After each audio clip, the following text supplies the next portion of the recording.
Chapter 1259. It was a sunny day on the Tibetan plateau. Under the blue sky and white clouds, a life-and-death battle was taking place. It had been 2 hours since Wang Bin attacked Amdo City. Both sides had suffered heavy casualties and blood dyed the ground red. In the highland climate, 2 hours of continuous fighting was a severe test of one's stamina. Wang Bin looked up at the sky. Seeing that it was getting late and Amdo City was still standing, his expression turned ugly. Pass down the order. Leave no reserve troops behind. Everyone, follow me and kill our way up. Yes. With the order, the 20,000 reserve troops charged forward. Wang Bin's decision was right. In fact, the Ashoka dynasty's army was on the verge of collapse. The 20,000 fresh troops charged forward and immediately dealt a fatal blow. With Wang Bin leading the way, the Qin army's morale was high and they were unstoppable. In just half an hour, a gap was opened on the city wall. Wang Bin led the troops up the city wall and fought with the enemy. Corpses fell from the city wall like dumplings, piling up a thick layer. The Ashoka dynasty's army was also powerful. They would rather die than retreat.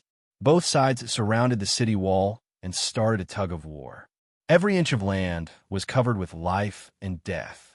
No one gave way, and the number of casualties increased at a visible rate. The city wall was already filled with corpses, and the soldiers could only fight by stepping on them. Seeing this, Wang Bin felt some admiration for the enemy. At the same time, he was furious. If they still couldn't take down Amdo City, it would be too embarrassing for him. Kill. Perhaps because of the calm martial lord's influence, the Qin army mainly used heavy swordsmen instead of saber and shield soldiers. Heavy swordsmen focused on offense and light on defense. Once they attacked, they were invincible. One had to fall.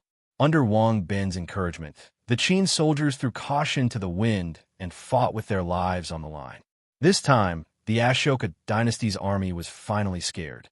Seeing their comrades falling like wheat and losing their positions, the army lost the will to fight. Retreat. The officer guarding the city gave the order to retreat into the city to fight. Seeing this, Wang Bin shouted, "Everyone, chase after them. Don't give the enemy any chance to set up their formation in the city." Just like that, the Qin army was like maggots on a bone. They chased after the enemy from the top of the city wall to the bottom of the city, from one street to the next. They were like ghosts in Yama's palace. Even when night fell and the lights were lit, sporadic sounds of fighting could still be heard from various parts of the city. At this point in the war, both armies were scattered. Battalions and even squads were fighting in the streets, houses, and other places, turning the whole of Amdo City upside down. The natives could only tremble in fear. At night, Wang Bin, surrounded by his personal guards, walked into the city lord's mansion. He no longer personally went in a battle. Instead, he commanded the entire army to carry out a planned massacre of the remaining enemy forces. This was a battle with no prisoners of war. The loser would die. Seeing that the battles in the city had gradually calmed down, Wang Bin immediately dialed his father's communication compass and reported the results of the battle in Amdo City, without taking a break. In the video, Wang Jian didn't have any words of praise. He only nodded and ordered, "Tomorrow morning, send out troops to clear out the surrounding villages and prepare for the arrival of the main army." "Yes, sir." Wang Bin was used to it. In the eyes of the father and son, taking down Amdo City wasn't something to be proud of. Even so, through this battle, Wang Bin had a clear understanding of the enemy's strength. In this battle, nearly 30,000 of the 70,000 Qin soldiers had died, almost equal to the enemy's casualties. This result was actually very unsightly. Other than the fact that the Ashoka army was stronger, the more important reason was that the 500,000 Qin soldiers lacked battle experience. Strictly speaking, this was their first battle. Those who haven't seen blood are ultimately useless. Wang Bin was very dissatisfied. The next day, the news that the right-wing army had taken down Amdo City in just half a day quickly spread to all 4 armies. This time, the other 3 armies were so embarrassed that they prostrated themselves on the ground. With great tacit understanding, The vanguard officers of the three armies gave the same military order: take down the target city as soon as possible at all costs. The Qin army had won, and they couldn't be last. The secret competition between the four armies finally reached its peak at this moment. Unexpectedly, the second army to take down the city was the left-wing army, which was the Zhou army led by Tiandan. It was for no other reason than that the Zhou army had the most actual combat experience among the four armies. Next was the Song army, which also had a certain amount of actual combat experience. The Tang army, which was the middle army, was at the bottom of the group. It was only on the 5th of September that they took down the target city. When the news came out, the Tang army was humiliated. It was reported that the commander of the middle army, Li Ji, who was a calm old general, was so angry that he directly demoted the vanguard officer in charge of attacking the city to the lowest rank as a warning to others. "I can't even beat the Song army. I'm so ashamed," Li Ji almost cursed. The two fierce generals, Cheng Yaojin and Yuqi Jingde, also complained in their hearts. They complained that Li Ji did not send them to fight. Otherwise, the Qin army would definitely not be able to win. Chengdu, Northwest War Zone Command Headquarters, Chengdu. The Tang army was at the bottom. Even Li Jing felt embarrassed. When he had arranged for the Tang army to be the main force of the middle army, Li Jing had also cared about their old friendship. He did not expect such an outcome. Really, Li Jing shook his head, not knowing what to say. At this moment, the military advisor, Sun Yu, walked in. "Marshal, the losses of the four armies in the first battle have been calculated. Please take a look." Li Jing collected his emotions and took a closer look. After a long time, he said, "Unexpected, but not unexpected. The Qin army attacked Amdo City and lost nearly 30,000 men. It was considered a good loss among the four armies. The Song army suffered the most. It was unknown whether they were angry or something else, but they lost nearly 50,000 men, which was more than the enemy." Li Jing, who had fought with the army of the Ashoka dynasty, naturally knew how powerful the enemy was, especially the garrison troops that the Ashoka dynasty had stationed at the border. They were all elite troops with rich combat experience. Li Jing was already satisfied that they could fight like this. Sun Yu suggested, "Marshal, the first battle is already so difficult. Should we change our tactics?" In the beginning, the four armies cooperated with each other to form a long battle line from the east to the west. They would push forward until the Ashoka dynasty army was driven out of the Tubo territory. However, with the current losses, they would probably suffer heavy losses if they fought head-on. "Do you have a good plan, military advisor?" Li Jing asked calmly. Sun Yu replied, "I suggest that we order the right-wing army to send a cavalry unit to the Ogdi Khaganate to attack the rear of the Tubo army and harass the enemy's food supply line to reduce the pressure on the front army." Li Jing heard this and said, "We'll discuss this later." "Marshal," Sun Yu is anxious. "Military advisor, the heavy casualties are all because the army lacks actual combat experience. This is the best time to train the troops. As long as we fight a few more battles, the situation will definitely improve. It won't be too late to follow the military advisor's plan when that time comes." Sun Yu heard this and looked at Li Jing in confusion. In the end, he did not refute and turned to leave. Li Jing saw this and secretly sighed in his heart. Not only did the four armies not know about Jiasu's meat grinder plan, but even Sun Yu did not know about it. Li Jing was the only one who had the right to know. Sun Yu's plan was naturally good if one considered it from the perspective of a conventional war. Unfortunately, this unprecedented war was destined to be an unconventional one from the very beginning. With different goals, the methods would naturally be different. If they sent troops to harass the enemy's food supply line at this time, it was very likely that the Ashoka dynasty would retreat and give up on the Tubo army. In that case, it would be completely opposite to the imperial court strategy. Perhaps some people would ask that even if the Ashoka dynasty retreated, Great Xia could take advantage of the victory to pursue and directly attack the Ashoka dynasty's territory, which could also achieve the goal of exhausting the enemy. Of course, things were not that simple. The Ashoka dynasty's war with Great Xia and Tubo was an external war. The Peacock dynasty and the Mando dynasty could naturally watch from the sidelines, and no one could blame them. However, once the Great Xia army attacked the Ashoka dynasty's territory, it would be a civil war.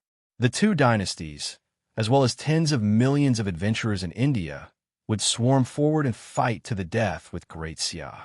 At that time, what could a mere 2 million troops do to the enemy? Moreover, before taking over the Tubo army and restoring normal production, if they wanted to go on an expedition to the Ashoka dynasty, the food supply line would be more than doubled. The difficulty and consumption of the road would increase exponentially. Even if Great Xia had a strong foundation, it could not withstand such consumption. Perhaps in just one battle, Great Xia could lose all the resources that they had painstakingly accumulated. How could Her Majesty do such a stupid thing? Therefore, fighting with the Ashoka dynasty in Tubo was the most ideal situation. When Ruo, I'm sorry, Li Jing shook his head. Chapter 1260. The 7th day of the 9th month, the capital. Although Li Jing didn't adopt Sun Yu's plan, he still reported the matter to the imperial court. His purpose was to ask the imperial court to make early preparations. Due to the fact that the Mongolian Empire had never acknowledged Great Xia's status as the legitimate Huaxia Empire, the relationship between the two countries had always been rather stiff. Perhaps Li Jing was a little worried that he would be stopped by the Mongolian army if he really wanted to borrow the path in the future. This problem could only be solved by reporting it to the imperial court. The war with Tubo was the biggest event in Great Xia during this period of time. Regardless of how big or small it was, Ouyang Shuo would be the first to report it to him. Ouyang Shuo finished reading Li Jing's memorial and said, "It's time to investigate Mongolia's background. Guards, here, invite Grand Herald Zhang Yi over." "Yes, sir." After a while, Zhang Yi hurried to the imperial study and bowed. "This subject greets your majesty. Be seated." After Zhang Yi sat down, Ouyang Shuo said, "Official, send someone to Hala and Lin. Your majesty, may I ask if you have any orders?" Ouyang Shuo nodded and stretched out his index finger. "First, reiterate to Genghis Khan that during the Mongolian expedition to the west, the empire will not attack the Mongolians. This promise will always stand." This was a promise, but it could also be seen as a threat. Speaking of which, the war between the Mongolian Empire and the Persian Empire had already been going on for half a year, and the victor had yet to be determined. Based on the intelligence from the Asian division of the Black Snake Guards, the Mongolian Empire had already taken down 12 cities.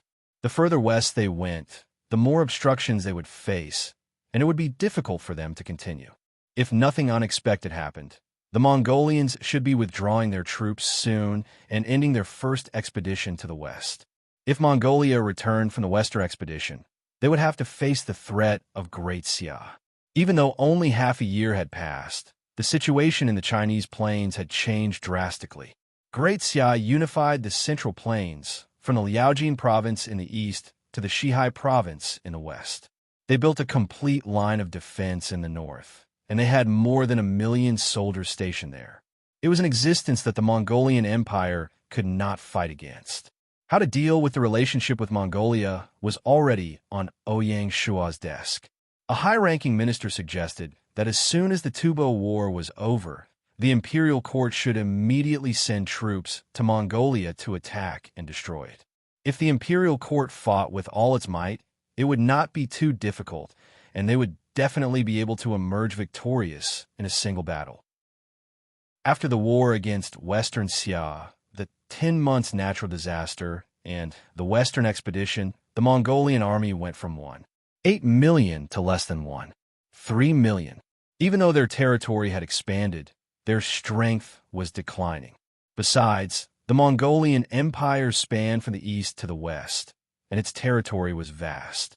They could not take care of both the front and the back, and even with the speed of the Mongolian cavaliers, they could not rush to the east to provide reinforcements within a short period of time. How was Mongolia going to fight against Great Xia? It was not difficult to take down Mongolia, but how are they going to govern it after they took it down? The Mongolian Empire was a typical nomadic civilization and had a vast territory. If they wanted to govern it well, They had to rely on the Mongolians and give them a certain degree of autonomy. In history, all the dynasties that could subdue the nomadic tribes were only able to make them pay tribute. In the game world, it was impossible for Great Xia to overthrow them and start all over again. They could not wantonly cultivate the land and forcefully turn Mongolia into an agricultural civilization. From the perspective of the empire's needs, it was necessary to preserve such a large farm. This also meant that it was not good to be too forceful against the Mongolian Empire. If Great Xia really mobilized their armies and killed their way through the Mongolian plains, it was hard to say when the Mongolian plains would be able to recover. However, if they did not fight, Genghis Khan was not someone who was willing to lower his head. This caused Ouyang Shua a lot of trouble, and he could not think of a plan that would satisfy both sides. Even Zhang Liang and the other strategists could not think of a safe plan. This was why it had dragged on until now. Ouyang Shua had also considered this when he made a promise to Genghis Khan not to take the initiative to attack the Mongolians. Second, make a request to Genghis Khan. Ask the Mongolian Empire to unconditionally open up the Oghidi Khanate to our army during the Tubo War, and we can use it at any time. The second point was a little overbearing, and Zhang Yi's eyes narrowed. As an envoy, it was a test of his diplomatic skills to perfectly convey the Mongolian Empire's request and also be able to adapt to the situation while infuriating the Mongolian Empire. He could also use clever words to appease the Mongolian plains and achieve his goal. Ouyang Shua could have said it in a more tactful manner, but he did not because he wanted to test Genghis Khan.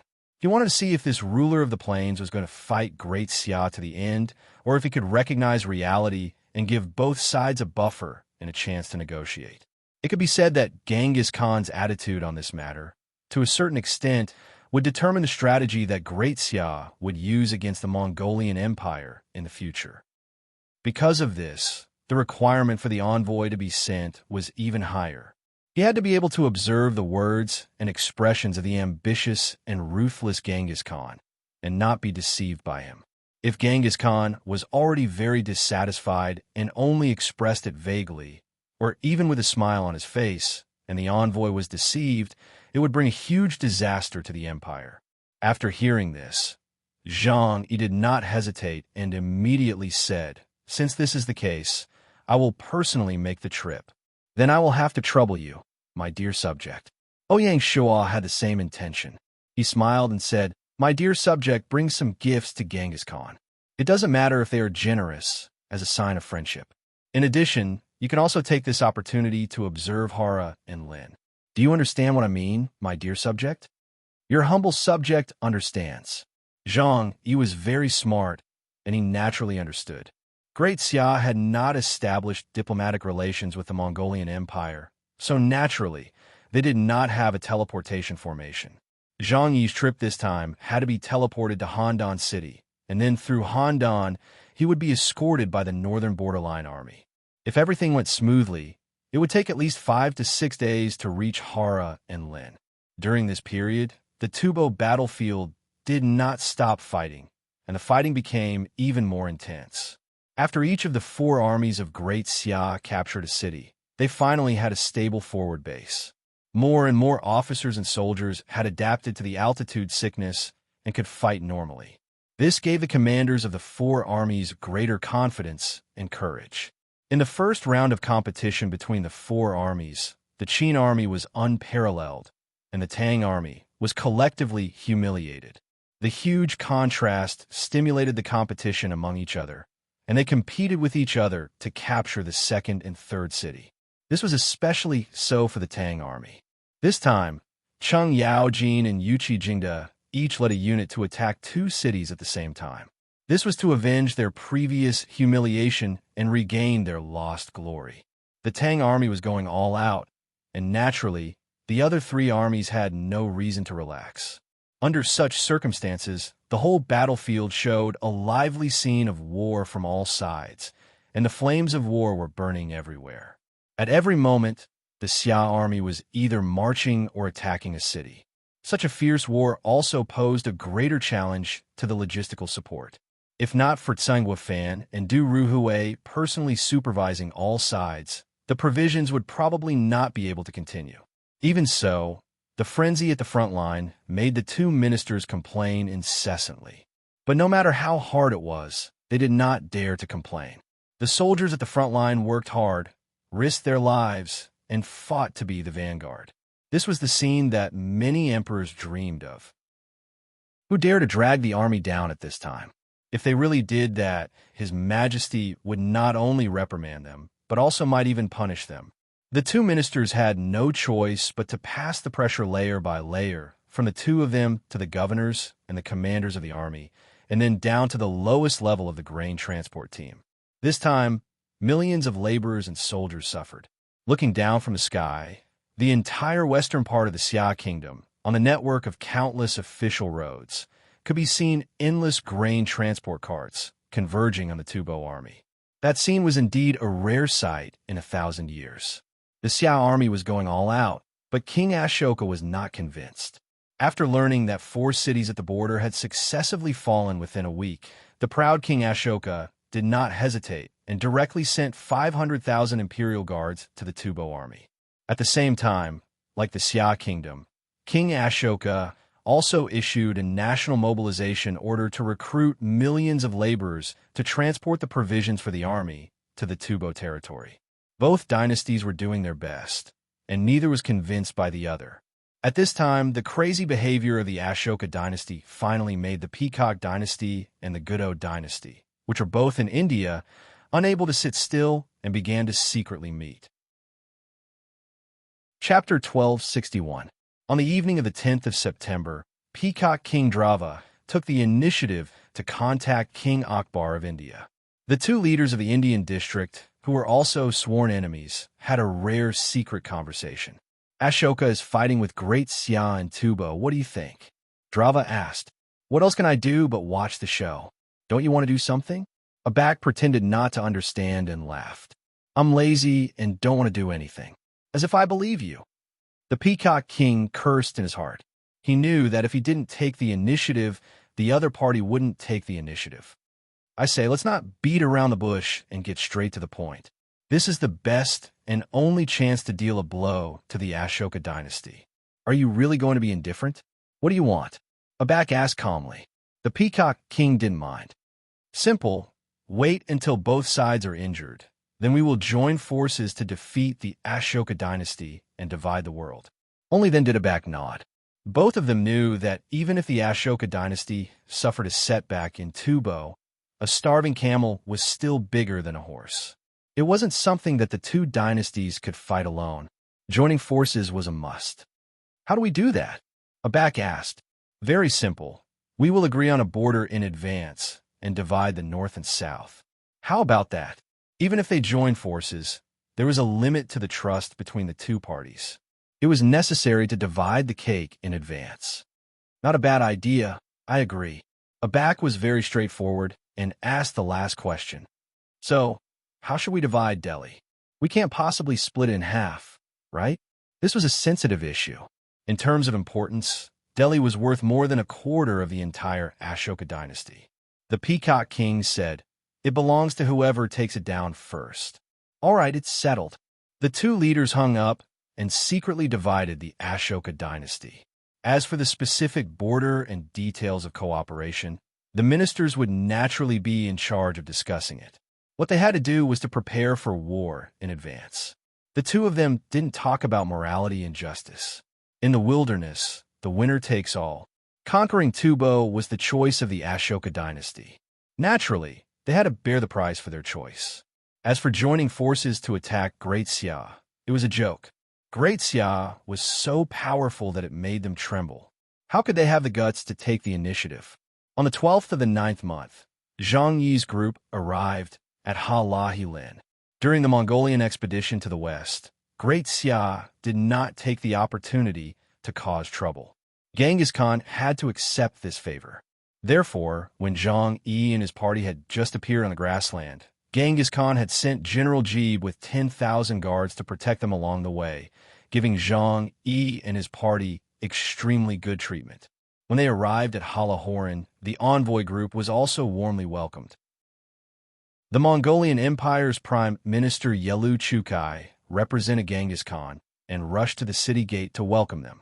Yalu Chukai was born into a Khitan noble family.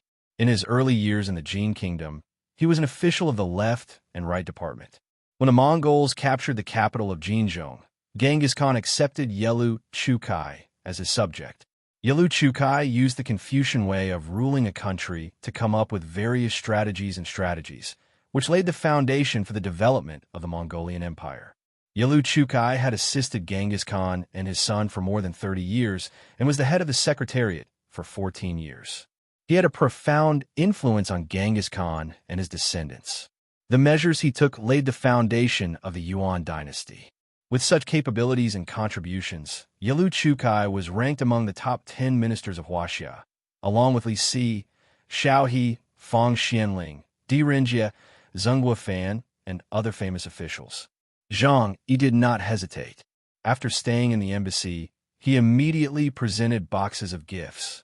They were all local products of the Central Plains, such as Jingdezhen porcelain, Jiangnan silk, tea leaves, wine, and so on. Genghis Khan's expression was good when he saw it. However, when Zhang Yi presented the letter of credence, Genghis Khan's expression darkened.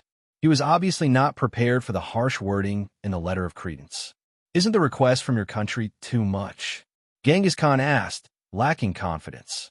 Zhang Yi heard this and replied crisply, "My dynasty is the legitimate ruler of Huaxia, the common ruler of the world. It is your duty to temporarily open the road to my dynasty." "How is it too much? Common ruler of the world?" "I did not admit it." Zhang Yi smiled and said, "This is what my majesty wanted to ask. Is Khan willing to admit it now?" The atmosphere froze in an instant. Genghis Khan's eyes flickered. "What if I say no?" "It's very simple. In order to maintain the position of the common ruler of the world, we can only decide the winner on the battlefield." Zhang Yi did not hesitate. In the past, Great Xia might not have the confidence to do so, but now his words were sonorous and forceful. Genghis Khan was infuriated, but he did not dare to be ruthless. "In that case, you are here to issue a letter of challenge." Genghis Khan's tone was indifferent.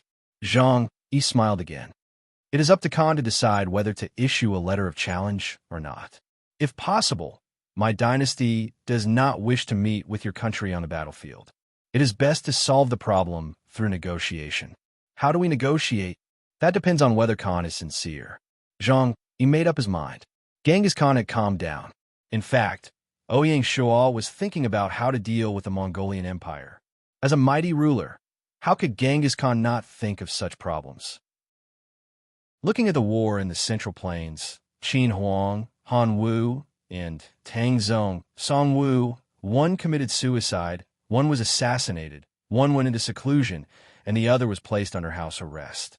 Their endings were extremely tragic. Although Genghis Khan was conceited, he did not think that he was more powerful than these four emperors. Great Xia could be ruthless to them, so there was no reason for them to be soft-hearted and let him off. If one wanted to have a good ending, one had to give in when it was necessary. Being stubborn to the end was not good for oneself or one's people. But even if he wanted to give in, Genghis Khan needed a way out. Otherwise, it would be too embarrassing. Zhang Yi came here to test the waters and also to give Genghis Khan a way out of this embarrassing situation. "This is a serious matter. Let me think about it." Genghis Khan was very tactful and did not go overboard. Zhang Yi nodded and stood up to leave. After Zhang Yi left, Genghis Khan let out a sigh. What's going to come will come. When Yalu Chukai heard this, he advised, "Khan, no one can stop the Xia kingdom from unifying China." In order to expel the Ashoka dynasty, they did not hesitate to send 2 million soldiers. This shows how determined they are. "I know that, but I am not resigned to it." Genghis Khan sighed. "When the wind blows, only the grass survives." Yalu Chukai comforted him. "This wilderness is still the world of the mutants. This is fate, and no one can change it. Rather than a life and death struggle, it is better to negotiate with Great Xia and achieve a smooth handover with conditions that both sides can accept." Genghis Khan asked, "What conditions do you think should be put forward?" "The best outcome is, of course, to recognize Great Xia as the suzerain. But I am worried that Great Xia may not be satisfied with this." "Khan, You have to be mentally prepared. Yalu Chukai said. Genghis Khan shook his head. What mental preparation? It is just abdication. Yalu Chukai was silent. After a long time, he carefully said, with Khan's prestige in Mongolia, I am afraid it will be difficult to make Emperor Xia feel at ease. The best way is to choose one of the princes to pass on the throne. This is also the usual practice of the Central Plains emperors.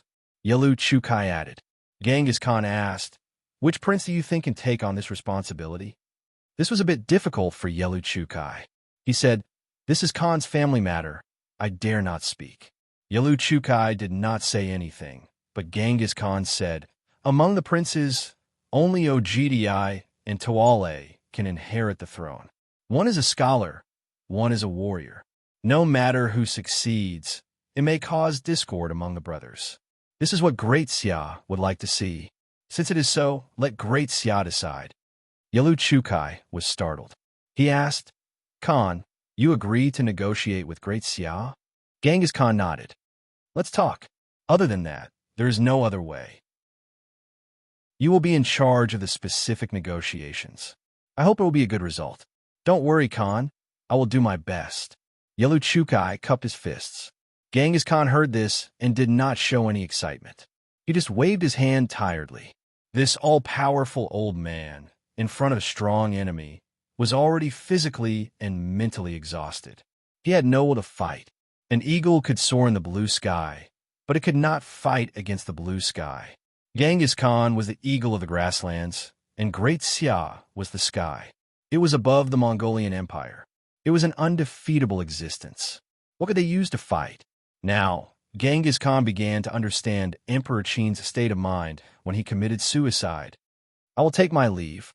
Seeing this, Yalu Chukai tactfully took his leave. Chapter 1262. Ouyang Shuo was very satisfied with Zhang Yi's diplomatic mission. He instructed Zhang Yi to stay in Halahelin for a while longer and discuss with Yalu Chukai to see each other's strength.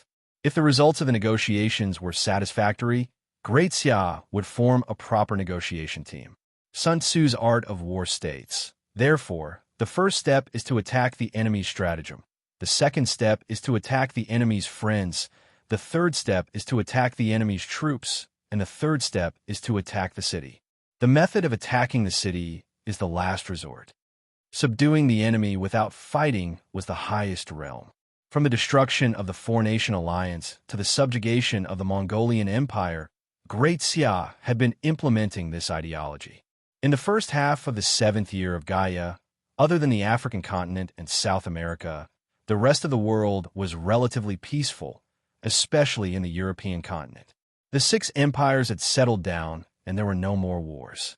In addition to intervening in West Africa, the European dynasties had also strengthened their internal affairs, especially with the help of the First Industrial Revolution. They were secretly accumulating their strength in preparation for the great changes in the future. Amidst the peace, the European dynasties also had their own worries. Steel-Tud Empire, Castle-Avic. Annie, who was dressed in a military uniform, walked into the palace. All the servants who saw her along the way bowed and greeted her.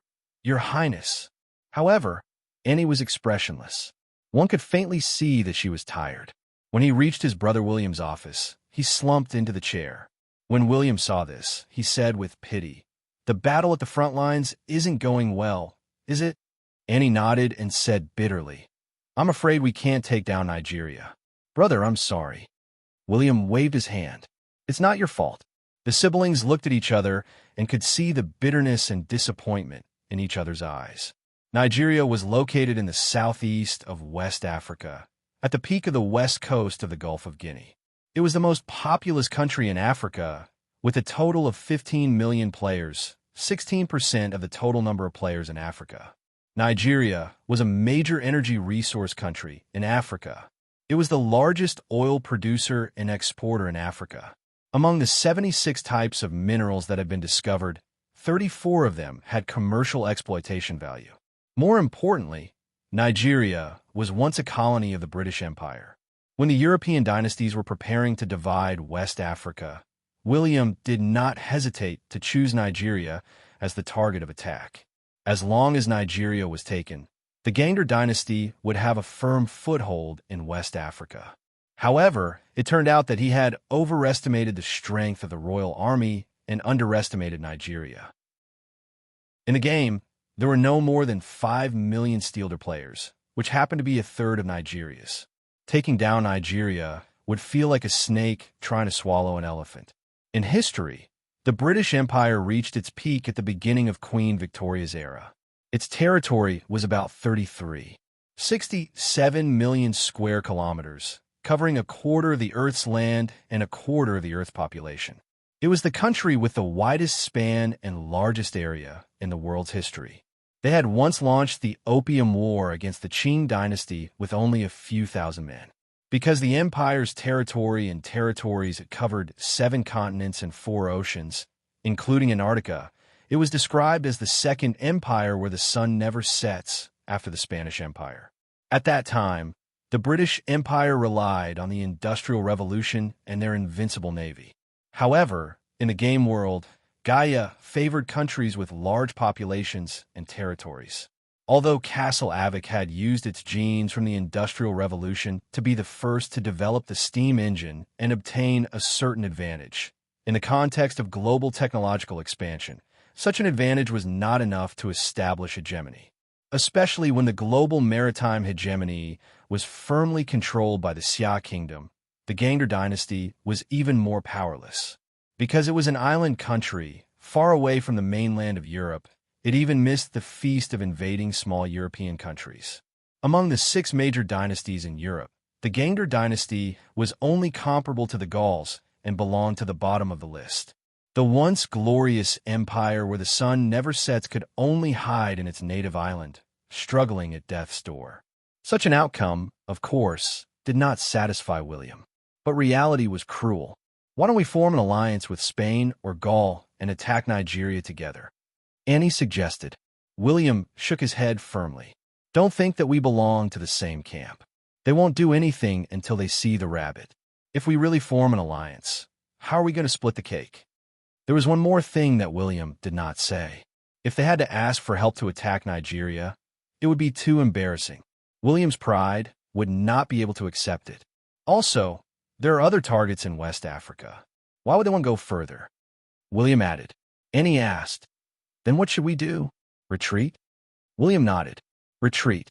Since we can't win, let's not force it. We don't want to waste our military power. We'd better defend our homeland and manage our internal affairs. As for West Africa, we won't fight. Annie's eyes dimmed. She was known as the war goddess of the dynasty. Seeing this, William comforted her. Don't feel that it's a pity. Don't think that they're busy fighting for territory. The real cruel war has yet to begin. Brother, are you talking about Great Xia? Annie understood immediately. That's right. You should know that Great Xia conquered 9 countries in East Africa in just 6 months. They're invincible. It's simply terrifying. They're not satisfied with the current situation. Instead, they're making use of the time to digest their current territory. Once they're done, there will be a good show to watch. At this point, William sighed. Sometimes I really envy that guy. 4 years ago, when Ouyang Shua led the ocean fleet to Castle Avic, William did not feel that there was any difference between the 2 territories. For years later, the difference between the 2 was like heaven and earth. William seemed to see the scene of Great Xia sweeping across the African continent. He was even more determined to retreat from West Africa. Annie had a different view. She frowned and said, Brother, the wilderness is not like reality. It's extremely cruel. The road to hegemony is even more difficult. If we retreat now, we may not even be able to defend our homeland in the future. Let's not talk about the future.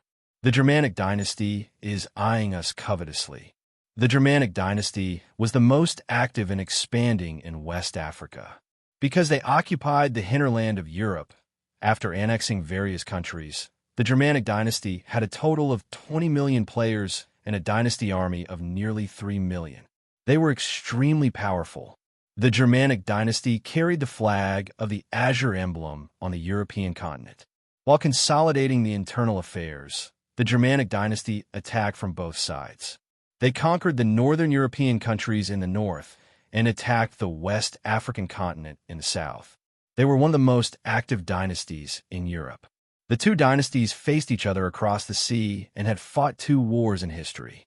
It was not impossible for them to fight again. William shook his head and said with a smile, "The Germanic dynasty is surrounded by strong enemies. If they want to attack us, they'd better first deal with the Gaul dynasty, the Caesar dynasty, and the Romanov dynasty. And someone in the organization has already proposed to see if we can gather the power of the 5 dynasties at the right time to besiege the Germanic dynasty and drive it out of the European continent." In order to convince his sister, William did not hesitate to throw out a shocking gossip. If the plan succeeds, the entire European continent will be the world of the organization. As long as we defend our homeland, we can rest easy with our family's position in the organization. Hearing this, Annie fell into deep thought.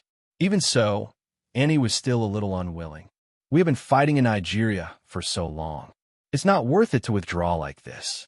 How about—" Annie looked at her brother cautiously and said, "How about we quietly ask for help from Great Xia and let them help us take down Nigeria?" "Brother, don't you still keep in touch with them?" "Don't." William was very determined. "Don't even think about it. You should know the consequences of betraying the organization. If this matter is discovered by the organization, how can we still stand on the European continent in the future? Do it secretly. What are you afraid of?" Annie was really fearless. "No, don't even think about it." William took a deep look at his sister and said, "From tomorrow onwards, you'd better rest for a while. Don't worry about the withdrawal of the troops." "Brother." Annie was anxious. William was unquestionable. "That's it. You can go now." Annie saw this and left angrily. William sighed and muttered to himself, "How would you know how deep the waters are here?" Chapter 1263.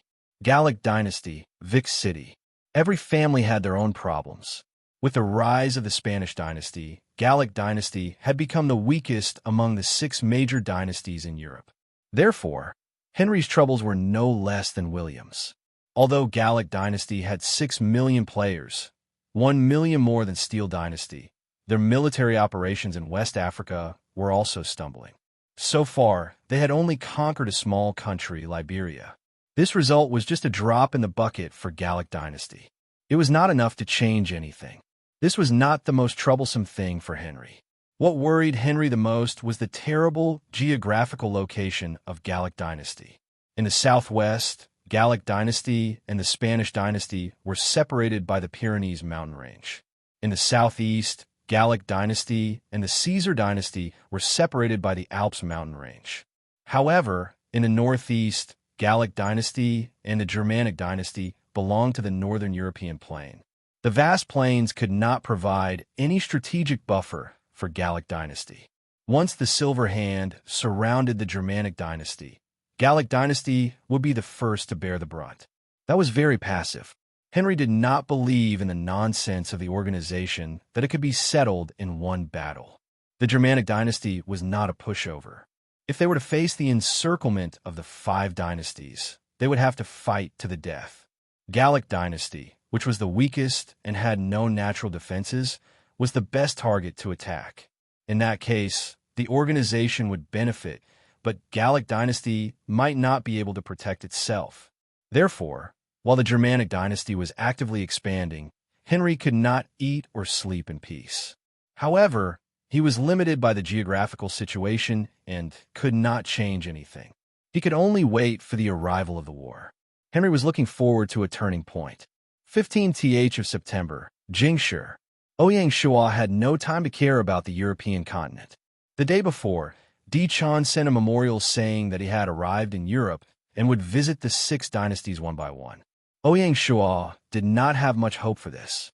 Ouyang Shua still needed an opportunity to tear open the gap between the 2 major organizations. However, the first round of negotiations between Zhang Yi and the Mongolian Empire made Ouyang Shua a little disappointed. Genghis Khan had agreed to let the Great Xia army pass through the Oghidi Khaganate, but he wasn't willing to put down his pride and surrender to the Great Xia. The negotiations were in a deadlock. Ouyang Shual was also very straightforward. He called Zhang Yi back and said, "We only have one chance. If the Mongolian Empire wants to talk, they will have to send someone to the capital." What worried Ouyang Shual the most was naturally the war with Tubo. Over the past few days, the four armies of Great Xia had disregarded the sacrifices and fought to the death.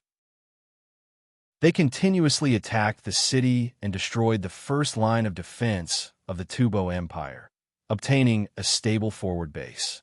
2 million Great Xia soldiers had finally set foot on Tubo's land. At the same time, the 500,000-strong imperial army of the Asoka dynasty arrived in Tubo along with a huge amount of provisions. The war of the century between the two dynasties finally began. Nearly 4 million soldiers were about to fight to the death on the vast Tibetan plateau. For this battle, the fate of both Grand Xia and Ashoka was at stake. Regardless of which side, they wouldn't be able to bear the price of defeat. But because of their different starting points, their attitudes were also different.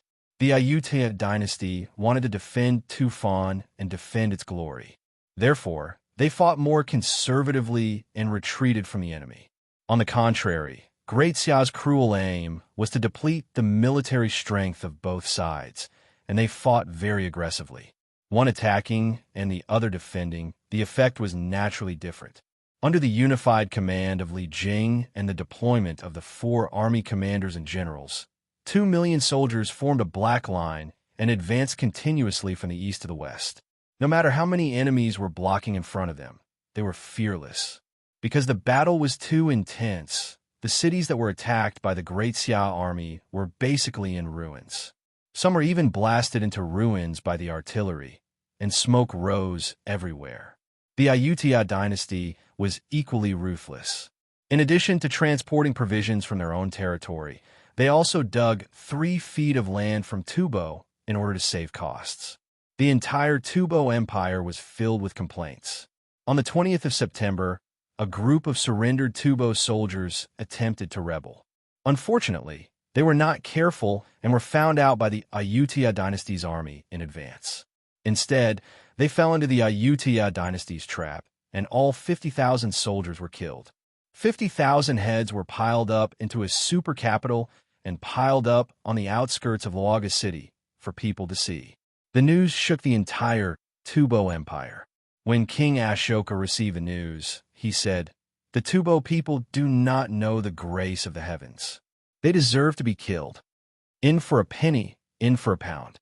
King Ashoka simply gave the order to slaughter the Tubo royal family. The entire Tubo Empire was under military control, and all the young men were forcibly conscripted to help defend the city or to transport provisions. Such a crazy act turned Tubo into purgatory. His methods were crazy, but did not mean that King Ashoka was brainless. From the attitude of the Great Xia army, he had already seen that the significance of this battle to the Ayutthaya dynasty had long exceeded the scope of Tubo. If they could not win this battle, the Ayutthaya dynasty would no longer have a foothold. King Ashoka was even worried that once Great Xia won, they would take advantage of the victory and directly attack the Ayutthaya dynasty. Instead of that, it was better to resist the enemy outside the country. Under such circumstances, the life and death of the Tubo people was not worth mentioning. Everything is in service of the war. As long as we win this war, even if all the Tubo people become slaves, they will not be able to resist. If we can't win, there is no need to mention anything, King Ashoka said. For this reason, King Ashoka did not hesitate to wield the butcher's knife and squeeze out the last trace of the Tubo people's war potential. King Ashoka's iron-blooded methods were immediately effective.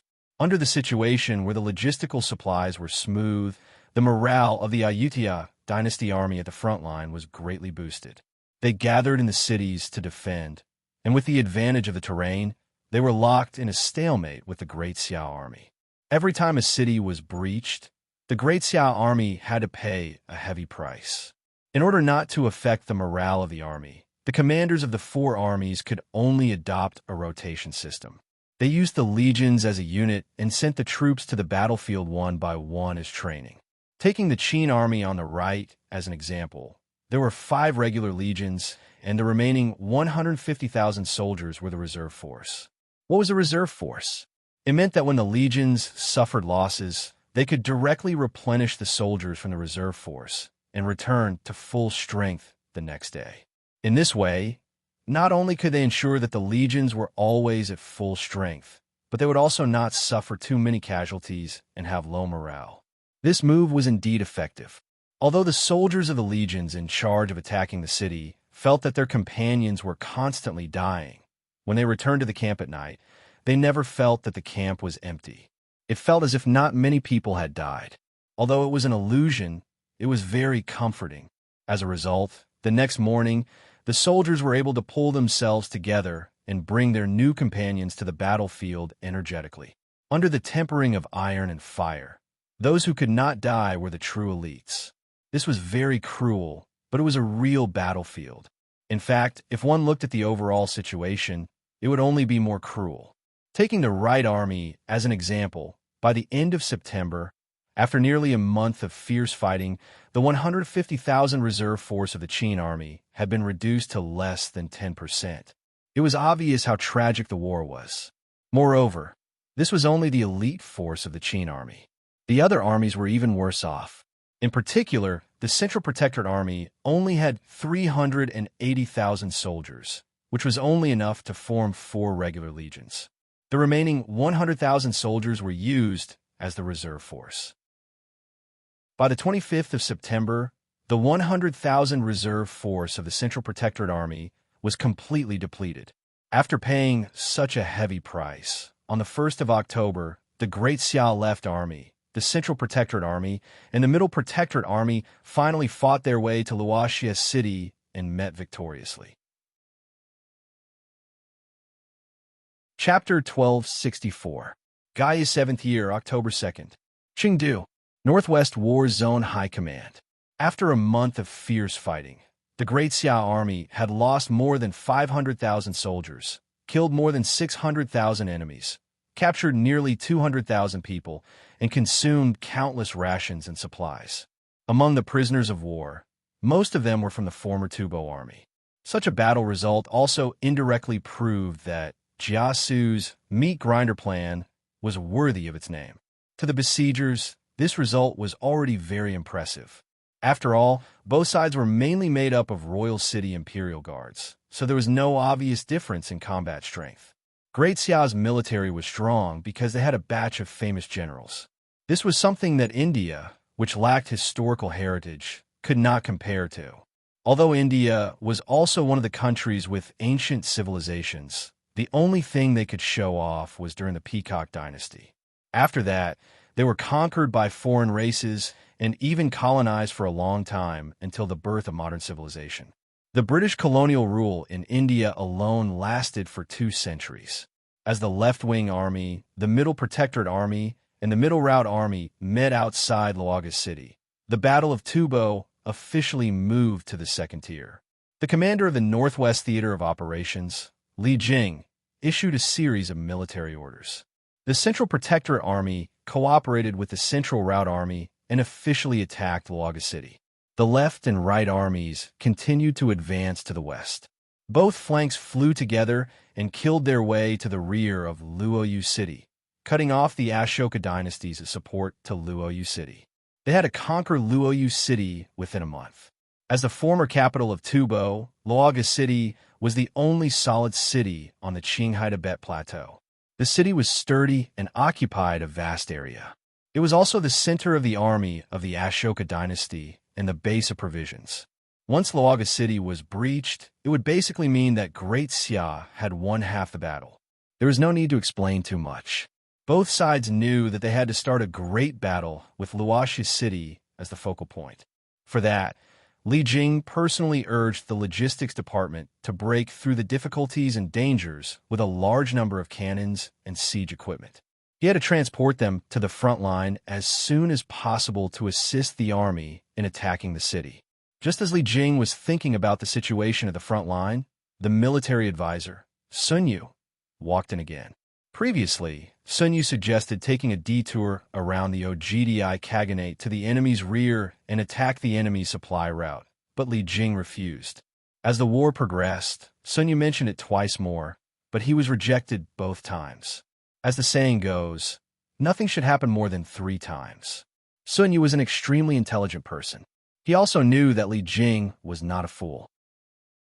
Since he was determined to fight head-on, he must have other intentions. Moreover, the imperial court did not ask about it, which further confirmed Sun Yu's speculation. Thus, Sun Yu didn't mention it again.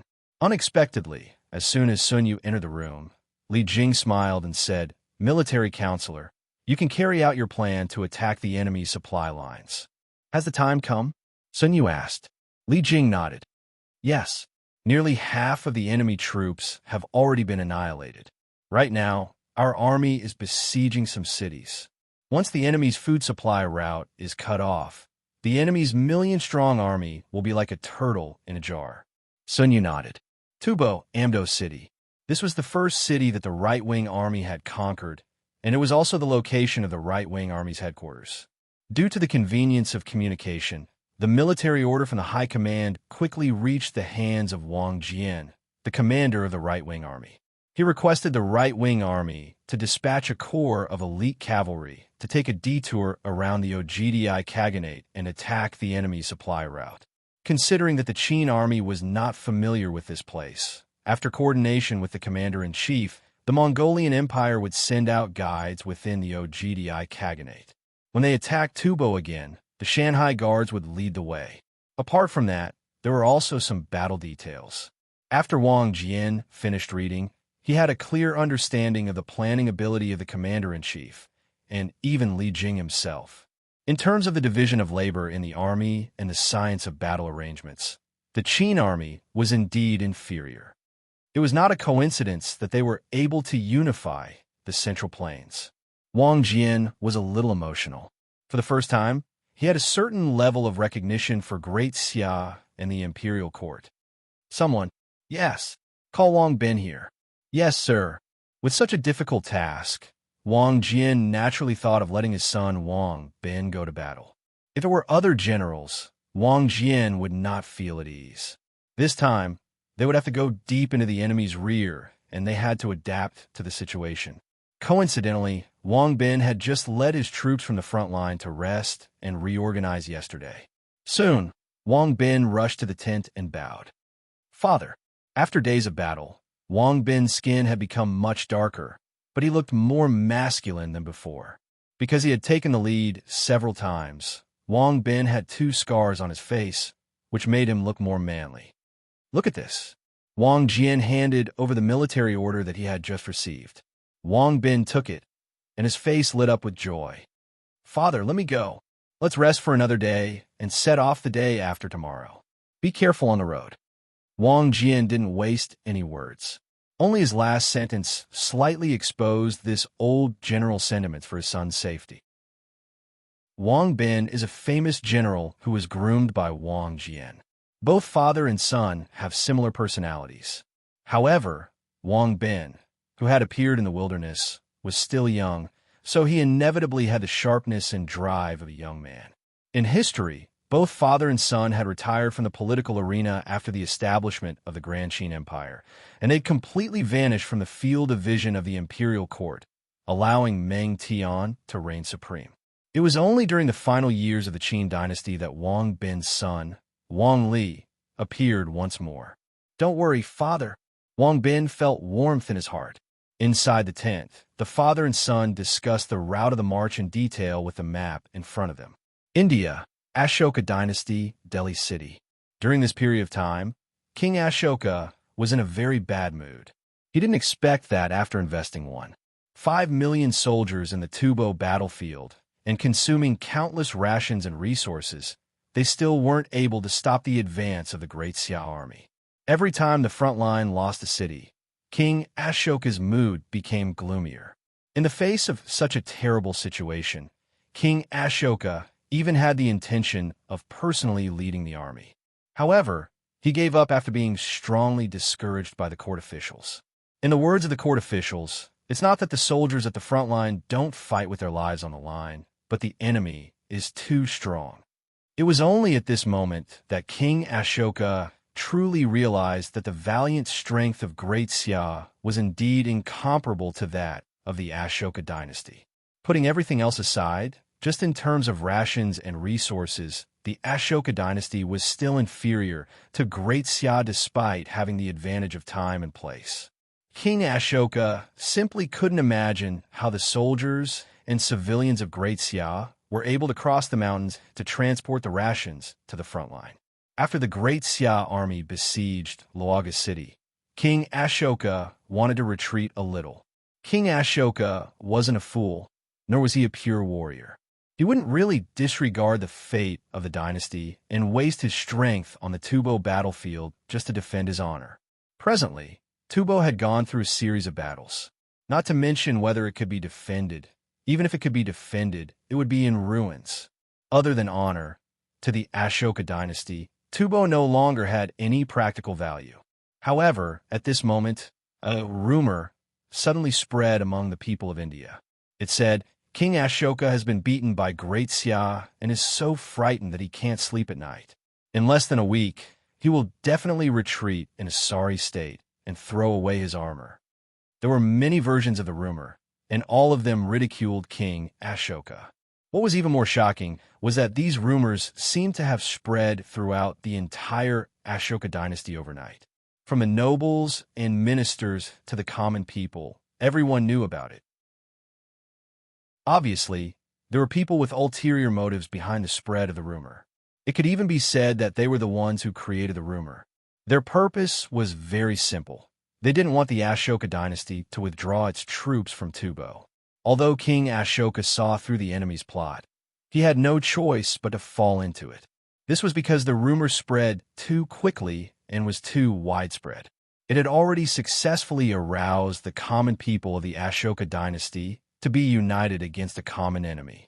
If the dynasty were to withdraw its troops from Tubo at this time, it would definitely lose the hearts of the people. Chapter 1265. A storm of rumors forced Ashoka to the edge of the cliff. Under this atmosphere of public opinion, not only could Ashoka not withdraw his troops from Tubo, but he also had to find a way to defend Tubo. At the very least, he had to reach some kind of agreement with Great Xia to give an explanation to his people. Otherwise, the storm would not be able to calm down. The initiators of this storm of rumors were the Peacock King and King Gudwa. They had already secretly planned to attack the Ashoka dynasty once the war with Tubo was over. In this way, how could the Ashoka dynasty easily withdraw their troops from Tubo? Only when the Ashoka dynasty suffered heavy losses in Tubo would they have a chance to win. In the process, the secret agents of the Asian division of the Black Snake Guards also added fuel to the fire. With the joint efforts of the three forces, the rumors quickly fermented in the shortest time possible. After much consideration, Ashoka gritted his teeth and decided to send another 500,000 troops to Tubo. At the same time, he ordered the garrison in Luoga city to hold on until the reinforcements arrived. It would be best if they could defend Luoga city. Even if they could not, Ashoka hoped that through the support of the 500,000 troops, most of the troops could smoothly withdraw back to the country. As long as the army was there, Ashoka had nothing to fear. At the same time, in order to minimize the expectations of the people, Ashoka ordered the 500,000 troops to disguise themselves and sneak into Tubo with the troops transporting provisions. Ashoka was worried that once the people knew that the dynasty could not protect Tubo after investing 2 million troops, it would really damage the prestige of the dynasty. So he kept a low profile. October 5th, the capital. Ashoka first implemented a cruel military rule in Tubo, treating the people of Tubo like cattle and sheep, wantonly squeezing them. Then the country was caught in a storm of public opinion. It was difficult to get off the back of Tiger. Ouyang Shuo could only sigh. The heavens were really helping Great Xia. With these 2 points, Jiasu's meat grinder plan could basically be realized, and because of the active cooperation of the Peacock dynasty and the Gudwa dynasty, it might even have a miraculous effect. There was good news from the front line, and there was progress on the disarmament plan of the imperial court. The Grand Council, the Privy Council, and the Cabinet of Advisors had jointly formulated the largest disarmament plan in the history of Great Xia. It was also the most thorough military reform plan, and it had basically taken shape. As long as Ouyang Shua approved it, it could be started. The biggest feature of this reduction was that it did not reduce the size of the corps by one level. Instead, it reduced the size of the corps from 70,000 to 50,000, a reduction of 20,000 people. That was very impressive. Including the Imperial Guards, the Great Xia Army had a total of 19 army groups, and each army group had 5 legions under them. In addition to the Ingzhou military unit and the South American military unit, there were a total of 99 legions. Every corps would lose 20,000 soldiers, which meant that 98 million soldiers would be disbanded at one go. The reduction ratio was as high as 286, more than a quarter. This meant that 1 out of every 4 soldiers would have to retire.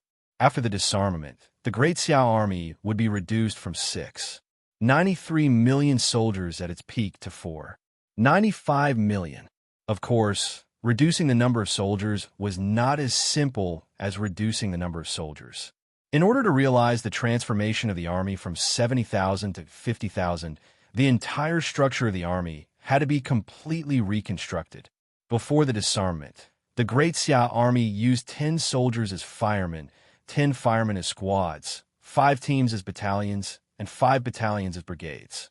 5 brigades were divisions with 1,000 soldiers directly under them. 5 divisions were legions with brigades directly under them. After the disarmament of the army, the Great Xia Army still used 10 men as a squad leader. The only difference was that instead of 10 soldiers forming a squad, there would be 5 soldiers forming a squad. There would be a total of 50 soldiers and a squad leader. There was a scientific basis for such a structure. A squad leader was a basic officer in the army. It was a little over the limit for him to manage 10 firemen at one time. Furthermore, it would easily cause an imbalance in the jurisdiction between a squad leader and a battalion leader, resulting in a top-heavy situation. In addition, there was a scientific subdivision of the functions at the squad level.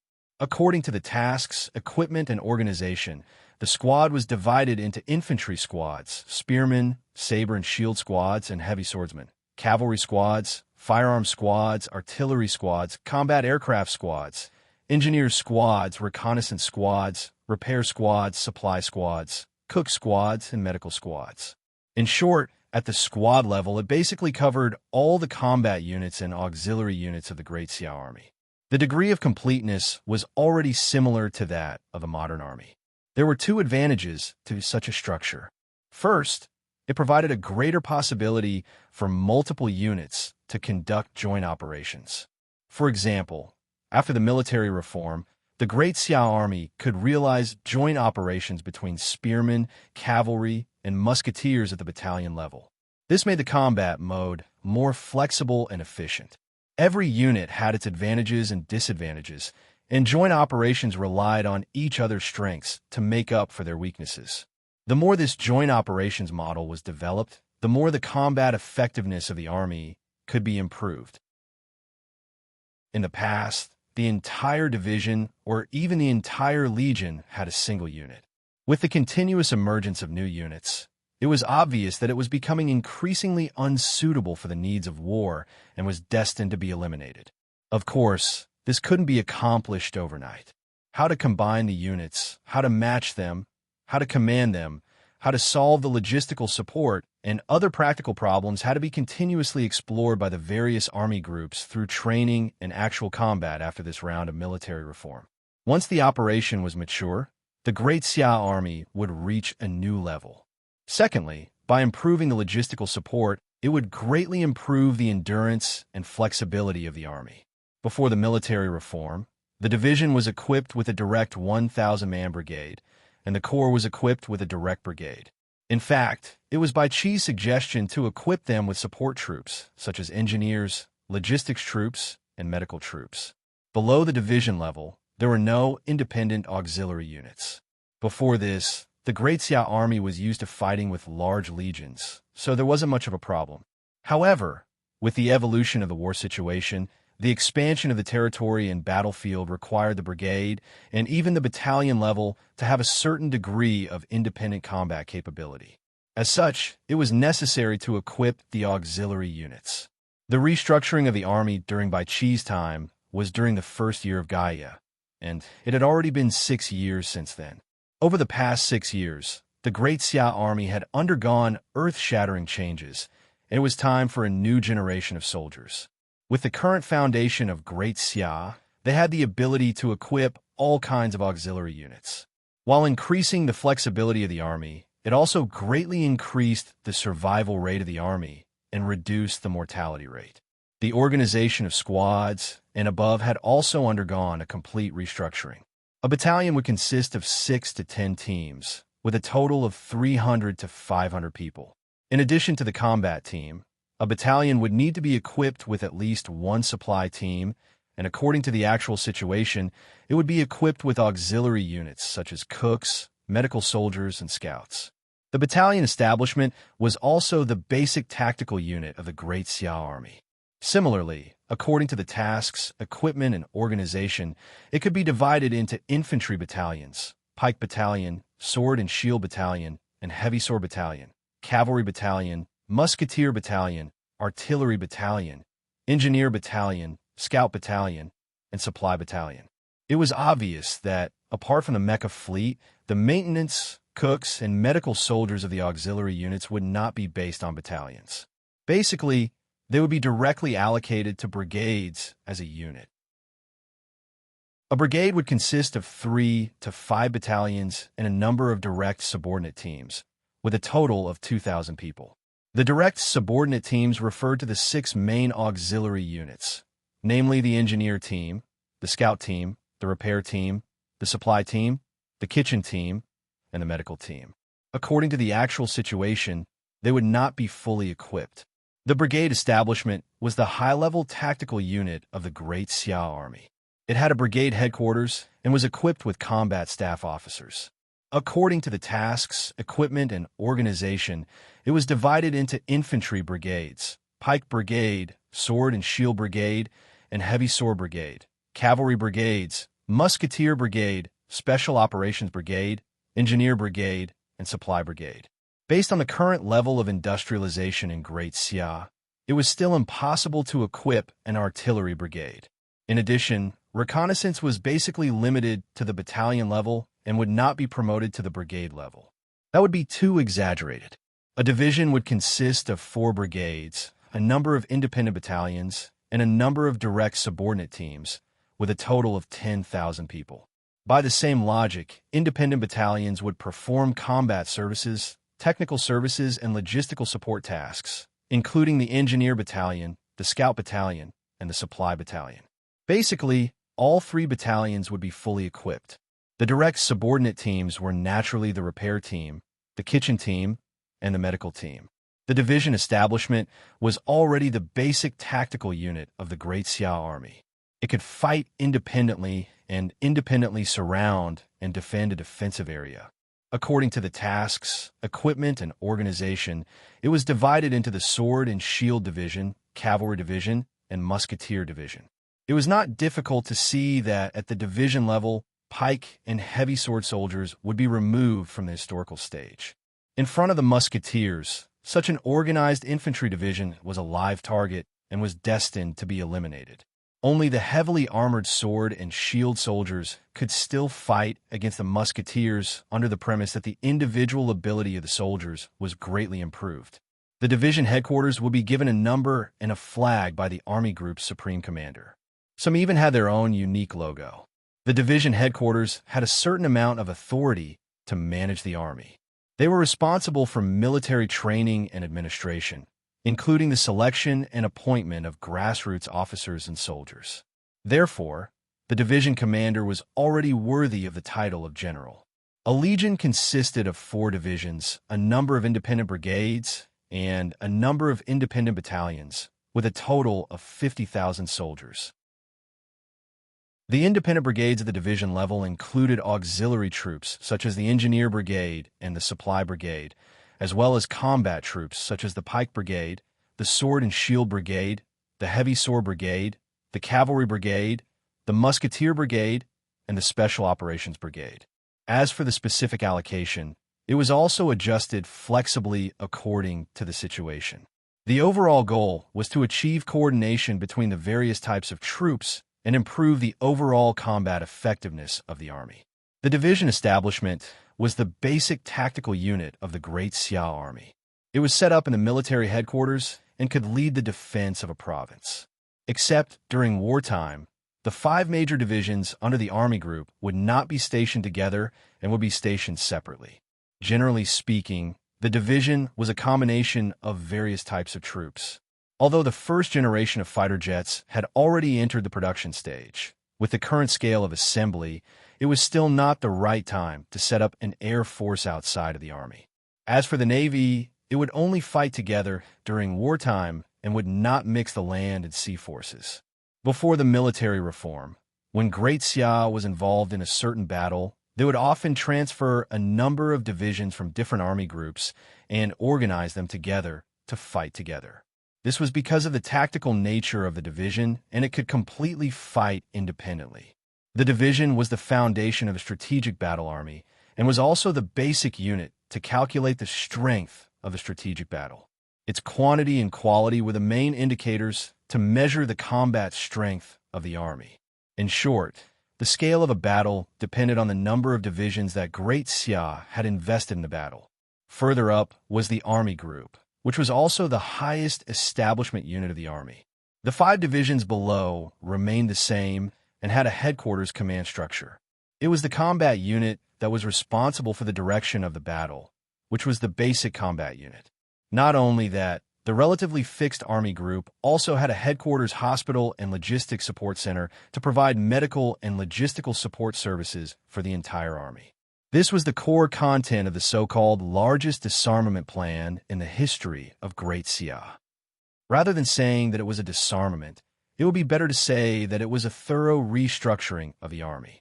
Ouyang Shua had long said that reducing the number of soldiers wasn't the ultimate goal.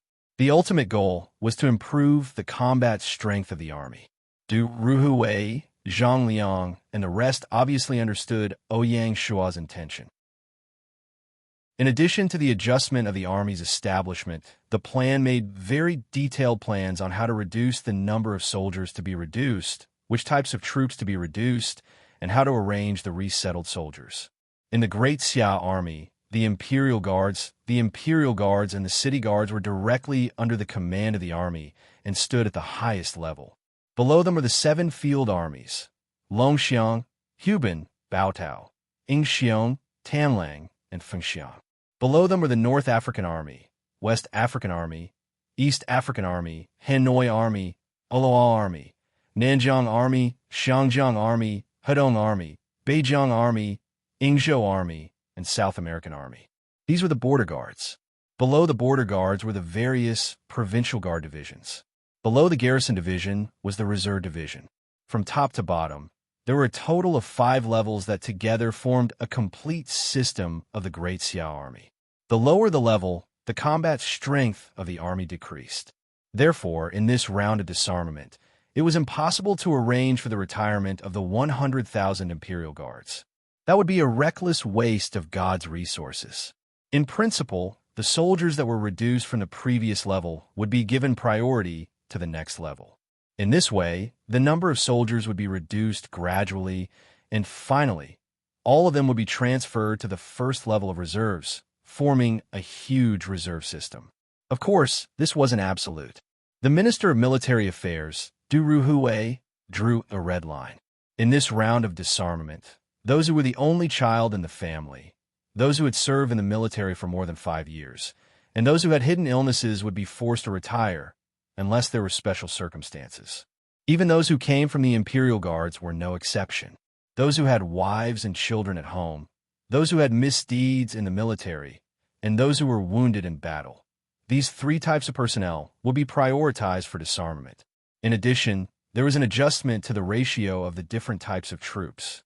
In view of the rise of firearms, the plan clearly stipulated that after this round of disarmament, the gunmen, artillery, air force, combat puppet operators, and other types of troops would account for 60% of the total army. In particular, the artillery and air force would be greatly expanded in this round of disarmament. Archers, pikemen, and even cavalry would be included in the list of priority targets for disarmament. As for crossbowmen, they had long since been replaced by gunmen during the previous adjustment of the army, and they were basically extinct in the army. Among the cavalry, there was a new secondary type of troops. In addition to the light cavalry, heavy cavalry, war elephant cavalry, and armored beast cavalry, there was also the addition of gunman cavalry. While reducing the proportion of infantry troops, the plan also stipulated that the proportion of auxiliary troops should be appropriately increased, especially the proportion of supply, engineering, and medical soldiers. The plan hoped that in the future, the Great Xia Army would have the ability to independently guarantee logistics. It wouldn't be like now, where every time a war was launched, a large number of laborers would be conscripted to be responsible for logistics and transportation. Of course, the treatment of auxiliary troops was different from that of combat troops, and this would also reduce military expenditure. In summary, in this round of disarmament, the targets of disarmament would face 4 fates.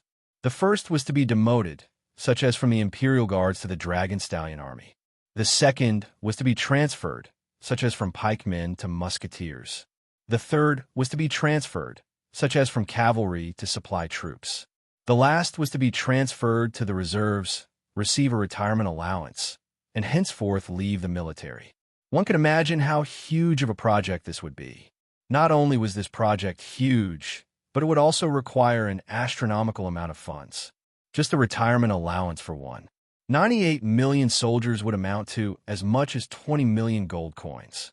In principle, retired soldiers would be given priority to return to their original places of origin to work, and the yamen at all levels had the obligation to arrange decent and suitable jobs for them. The indirect costs involved would be even more incalculable. At the same time, the retirement of 98 million soldiers would increase the scale of Great Xia's reserve forces to a whole new level. How to effectively manage the reserve forces became a difficult problem. Chapter 1266.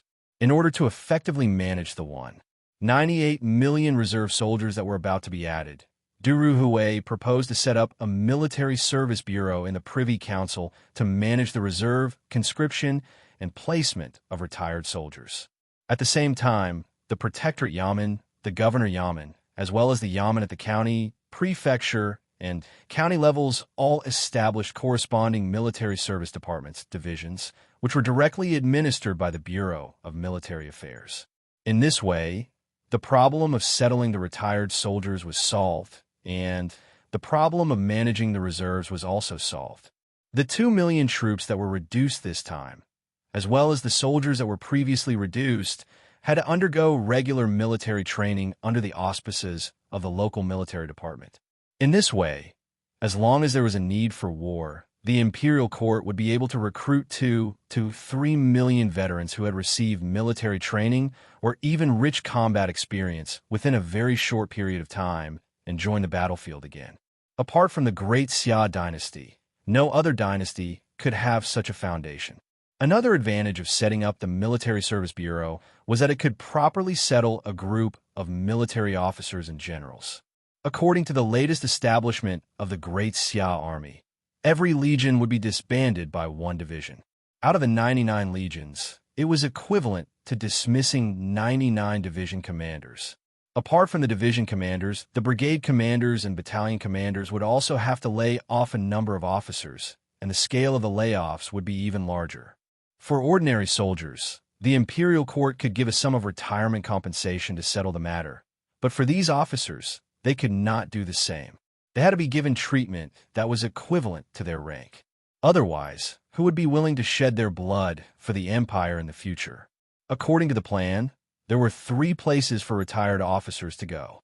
Firstly, they would be transferred to the Theater of Operations Command, Army Command, Military Headquarters, Divisional Headquarters, and brigade headquarters. This was especially so for the last four. They were the main targets of the military reform, and they would continue to replenish a batch of officers. The second was to enter the Military Service Bureau, as well as the military service organizations set up by the Yamen at all levels. This was also a good place to go. Although it was far from the frontline battlefield, it still retained its military status. To a certain extent, it even had some authority. The third was to arrange for him to work in the Privy Council, the Grand Council, or other security agencies at various levels. This placed a higher requirement on the administrative ability of the general, which was not something that ordinary generals could handle. Once he was qualified, he would be a good hand and inject fresh blood into the court. With these 3 points, it would be possible to make appropriate arrangements for the dismissed officers. If he couldn't find a suitable position in any of these 3 places, it could only mean that the officer himself wasn't qualified. The third section of the plan was the long-term planning for the theater of operations after the disarmament. According to the Empire strategy, the main war zones could be divided into the Central Plains, Southeast Asia, South Asia, West Asia, North Asia, Africa, and the Americas. This meant that the Empire would need to form 7 war zones in the future. Up until now, only the Southeast, Southwest, Northwest, and Africa battle zones had been established. They needed to undergo a major adjustment. Moreover, the adjustment of the war zone would inevitably affect the jurisdiction and subordinates of the various armies. This seemed to be a very simple task, but in fact it involved the deepest and most difficult task. It required Ouyang Shua to act on his own. Due to the fact that the war with Tubo had yet to end, the Mongolian Empire had yet to submit, and China had yet to be truly unified, Ouyang Shua decided to temporarily put aside the plan for the war zone and wait until the end of the year to discuss it again. Of course, shelving the plan of the theater of operations didn't mean shelving the plan. Ouyang Shua soon approved the plan and asked the Secret Literature Pavilion to send a copy of the plan to the cabinet and the provincial governor's offices. The cabinet was responsible for the coordination of military expenditure, and the provincial governor's office was responsible for the reception of retired soldiers in advance. They did not want to wait until the soldiers landed, but the local yamen could not find suitable positions for them. The disarmament this time involved both the military and the government, covering the entire territory of the empire. Naturally, the earlier it started, the better. Following the approval of the plan, Great Xia did not have any wars other than the Tubo War. The disarmament would start very soon, and they would strive to completely implement it before the beginning of spring next year, giving the Great Xia army a new look.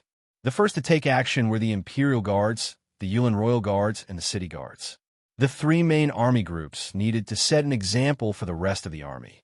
Within a month, they had to complete the screening of the targets for disarmament, readjust the military structure, and transfer of the different arms. Only when the 3 main army groups took action would the other army groups be able to follow suit.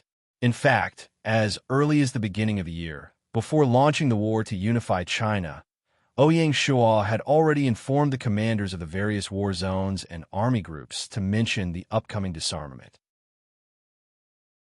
In July, the news of the surrender of the 4 nations, the unification of the Central Plains, and the disarmament had already reached the division level.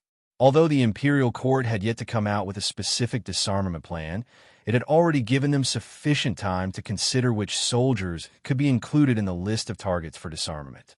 Therefore, by the time the plan was officially implemented, the generals already had an idea of what to do. Ouyang Shua had reason to believe that with the discipline and execution of the Great Xia army, they would be able to complete the extraordinary disarmament and reform before the 8th year and 3rd month of Gaia. October 10th, OGDI Khaganate. Under the guidance of a Mongolian guide, Wang Bin led 70,000 elite cavalrymen across mountains and rivers. After a week of rapid marching, they finally arrived at the western passage between the Western Turks and Tufan, the Tangfan Ancient Road. There was a military fortress at the entrance of the Ancient Road that was garrisoned by the Mongolian army. It was called Khan Tamu Pasha Castle. Due to the terrain, Khan Tamu Pasha Castle was similar to the Sword Garret in Sichuan. It had the imposing aura of one man holding the pass against 10,000 enemies. The army left the castle and entered the western hinterland of Tufan. At 11 a.m., Wang Bin and his troops left the castle under the watchful eyes of the Mongolian army. Just as they left the castle, the deputy general came to Wang Bin's side and worriedly said, "Young Marshal, why do I feel that the Mongolians are looking at us with unfriendly gazes?" Wang Bin smiled. The Mongolians are under the oppression of the empire and have no choice but to use the road unconditionally. It's normal for them to feel uncomfortable. It would be abnormal if they were to greet us with a smile. But I still feel a little anxious. The deputy general still couldn't get over it. Wang Bin ignored him and said, "It's better to think about how to complete the mission given by the commander-in-chief. It won't be easy to attack the enemy's supply route." 2 days ago, the commander-in-chief sent a report saying that the Ashoka dynasty had mobilized another 500,000 imperial soldiers into Tufan, but they didn't manage to capture any traces of them. "Don't worry, young marshal. Just deploy more scouts and expand the scope of the investigation. I don't believe that those fellows can fly into the sky or burrow into the ground." The deputy general was very confident. Wang Bin nodded and didn't say anything else. Just as Wang Bin and his troops entered the western border of Tufan, the 500,000 imperial soldiers of the Ashoka dynasty had disguised themselves and mixed in with the long convoy of supplies. They passed through the border and headed east. If there were no accidents, the two armies would meet by chance. Chapter 1267. Ogdi Khaganate, Lulan City. After the destruction of the Western Turks, Lulan City became the capital of the Ogdi Khaganate. Ogdi, the great ruler who laid the foundation of the Yuan dynasty, had an ugly expression on his face. His father really decided to pass the throne to fourth brother. "Khan, it's absolutely true." "What?" Ogdi still couldn't believe it. "It's because you were once the great Khan of the Mongolian Empire. The great Khan is afraid that great Xia will have misgivings, so he chose Prince Tolei to inherit the throne."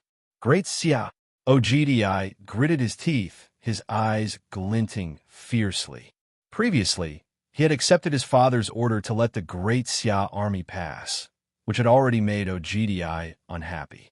Now that such a thing had happened, Ogdi hated great Xia even more. "Khan, what should we do?" the minister asked. Once Tolei inherited the throne, the Ogdi Khaganate would not be able to hold on. Ogdi was also a decisive person. He murmured, "Father, since you have abandoned me, don't blame me for being cruel." With that, Ogdi gave a secret order. The minister was startled and asked doubtfully, "Khan, will this work?" At this point, we have to do it even if we can't. Ogdi was a great ruler. Once he made a decision, he was fearless. "At worst, we will retreat to Persia." The Ogdi Khaganate was the main force of the Mongolian expedition. The Mongolians had always rewarded their troops according to their contributions. More than half of the Persian cities that they captured were given to Ogdi by Genghis Khan. That was their path of retreat. October 13th, the western border of Tubo. Wang Bin's cautiousness saved the lives of the entire army.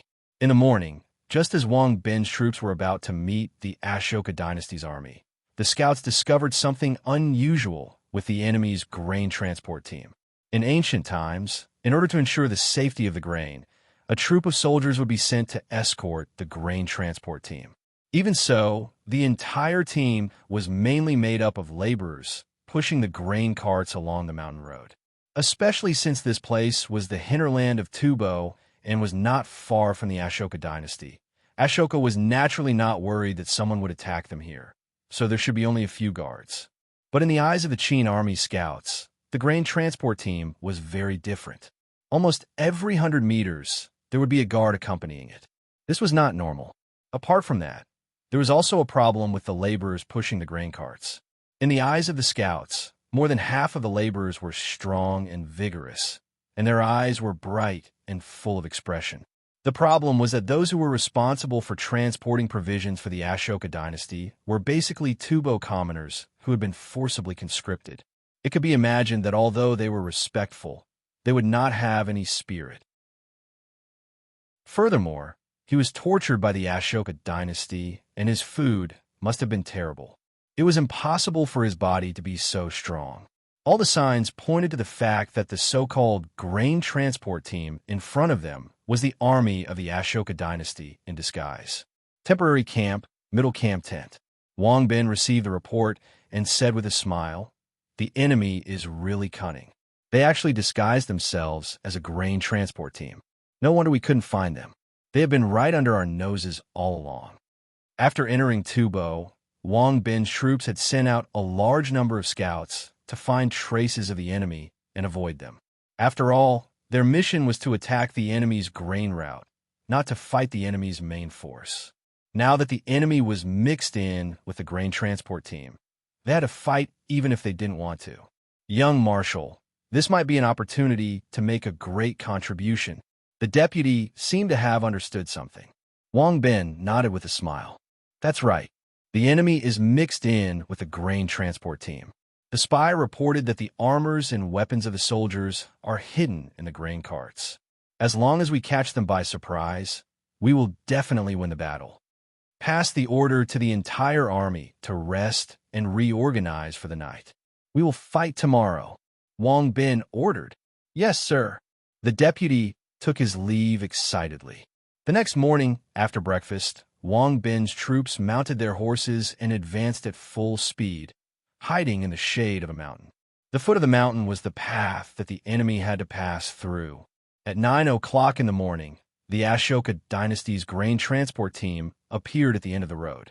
Because they were marching from the rear and were protected by 500,000 imperial guards, the grain transport team was fearless. They didn't even bother to set up an outpost and swaggered forward. Young Marshal, the enemy has arrived, the deputy reported. Wang Bin was calm and said, let's wait a little longer. This wasn't a desolate valley, so Wang Bin's troops couldn't destroy the mountain and cut off the road. If they wanted to attack the enemy's 500,000 troops with 70,000 troops, they couldn't intercept them from the front and rear.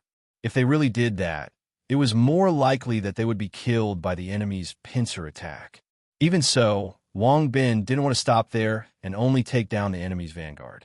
His plan was to take down 200,000 troops in one go and then retreat immediately. After retreating, he would find an opportunity to continue harassing them. But that way, they would be exposed and the enemy would be on guard, greatly reducing the effectiveness of their harassment in the future. Precisely because of this, the first battle was a rare opportunity. They had to maximize the results as much as possible. 2 hours later, the deputy came to remind him, Young Marshal, it's almost time. Wang Bin looked up at the sky. It was almost noon. He nodded and said, get on the horses. Yes, sir. With a swoosh, all the soldiers on standby got on their horses. After getting on the horses, the army didn't make a big show of fighting and killing. Instead, they quickly climbed to the top of the mountain and looked down from above. They could see the enemy marching on the other side of the mountain road. Release the arrows.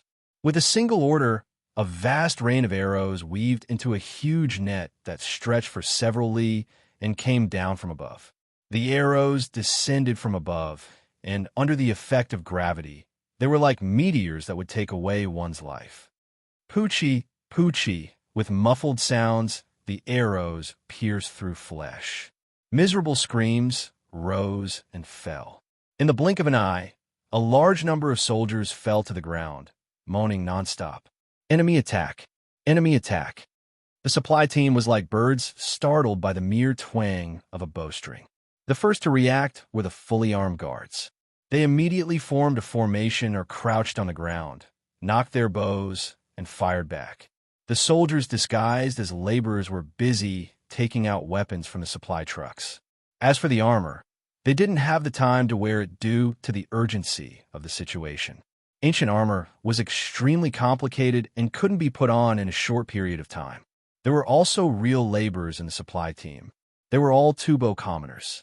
As soon as the battle started, they were so scared that they hid under the supply trucks and shivered, praying that they could escape this disaster. The unattended livestock neighed incessantly. Some of them even broke free from their reins and went on a rampage in the troops. A large number of supply trucks were knocked over, and bags of grain fell to the ground. Some of the grain bags were opened, and white rice flowed out and spilled all over the ground. The whole scene was chaotic. Wang Bin's troops had the geographical advantage. After 3 rounds of arrows, the enemy had suffered heavy losses, especially the soldiers disguised as laborers. They didn't have armor to protect them, so they died immediately after being hit by the arrows. The ground was covered with blood, rice, and mud, and it was impossible to distinguish them from each other. Under such circumstances, the troops under attack could only run forward, hoping to escape the enemy's attack. The soldiers, laborers, and livestock were mixed in the fleeing troops. It was extremely lively. Moo, an old ox, fell to the ground after being hit by an arrow, whining incessantly. Peasants, get out of the way. The fleeing soldiers of the Ashoka dynasty did not hesitate when they saw the laborers blocking their way. They raised their swords and killed them on the spot. Then, they stepped on their corpses and ran forward. Murder. The soldiers are killing people. Most of the laborers who were conscripted were from the same village. Some even came from the same village. Seeing their companions killed and enslaved, they were already filled with resentment. At this critical moment of life and death, they completely erupted. Fight out with them.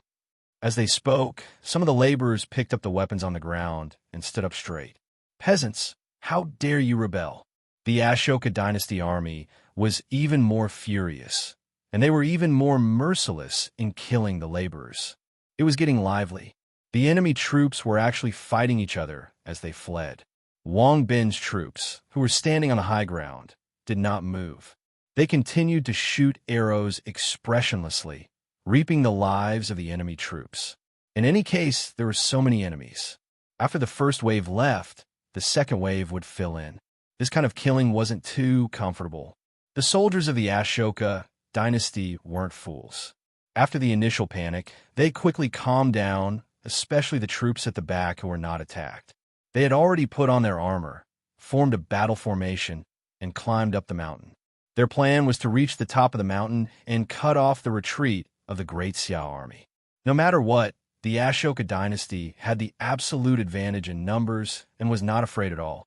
Once the majority of the troops climbed up the mountain, the outcome of the battle was still uncertain.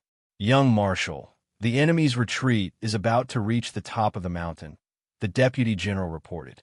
Wang Bin nodded and ordered, "Stop shooting and prepare to meet the enemy." Because the slope was steep, it wasn't suitable for cavalry to charge down. If they really charged down, they might be able to kill the enemy troops, but they would also crash into the opposite cliff along with their horses. It wasn't worth it. Yes, sir. Very soon, Wang Bin's troops changed their formation, turned their horses around, and charged towards the rear. At this moment, the Ashoka dynasty's retreat had also reached the top of the mountain. Before they could gain a foothold, they were greeted by the rumbling of hooves. Kill! The Enskade soldiers raised their spears and charged forward.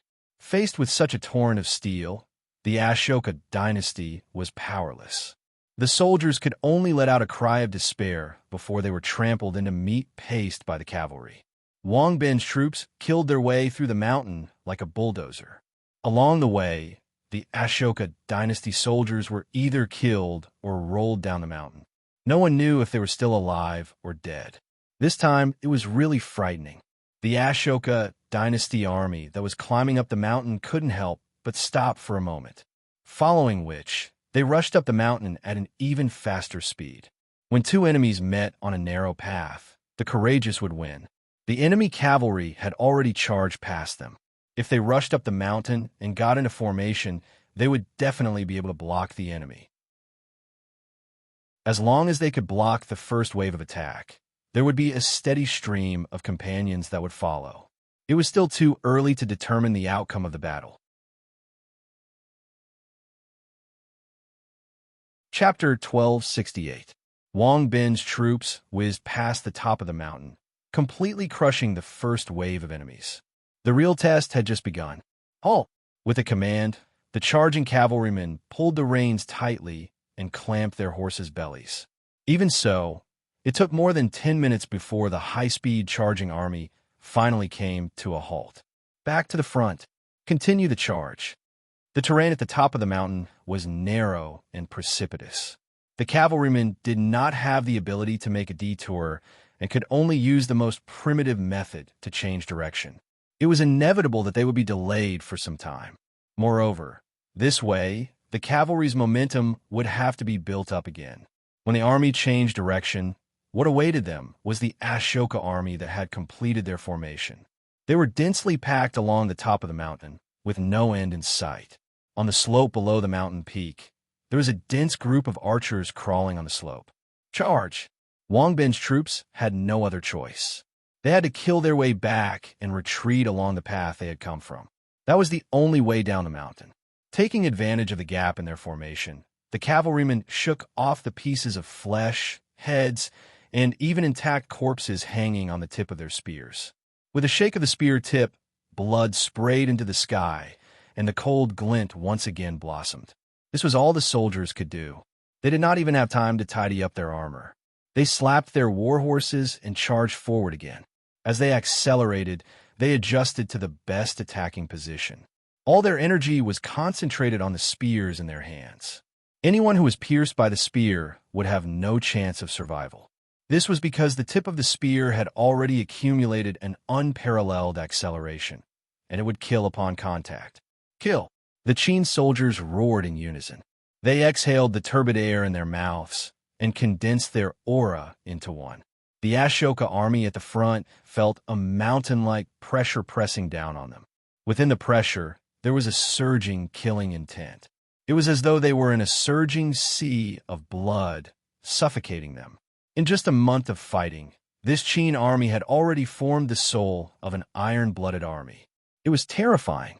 The Ashoka soldiers at the front nervously shifted their shields on the ground. Their right hand that held the saber was already sweating. Their eyes were fixed on the front, their nervousness evident in their words. Steady, steady. Fortunately, the officers were still calm and kept comforting the army. Ready, the officer raised his hand. He could already vaguely smell the pungent breath of the war horses in front of him, as well as the unripe smell of the grass being trampled by the war horses. Fire! The officer swung his arm forward forcefully, and a rain of arrows filled the sky. They were all made of flesh and blood, and no one was invincible in the face of a rain of arrows. Wang Bin's troops, who were charging at high speed, were constantly hit by arrows and fell to the ground. At this moment, no matter how skilled a knight was at riding, he would not be able to dodge. Moreover, if he dodged, he might collide with the cavalry beside him. It was too dangerous. Thus, they could only remain expressionless, ignoring the cries of their war horses and the cries of their companions. They did not stop to rest and directly galloped past them, taking away the last of their cries. The battlefield had always been merciless. The only thing they could do was to brave the rain of arrows and continue to charge. In the blink of an eye, Wang Bin's troops had rushed to the front of the enemy.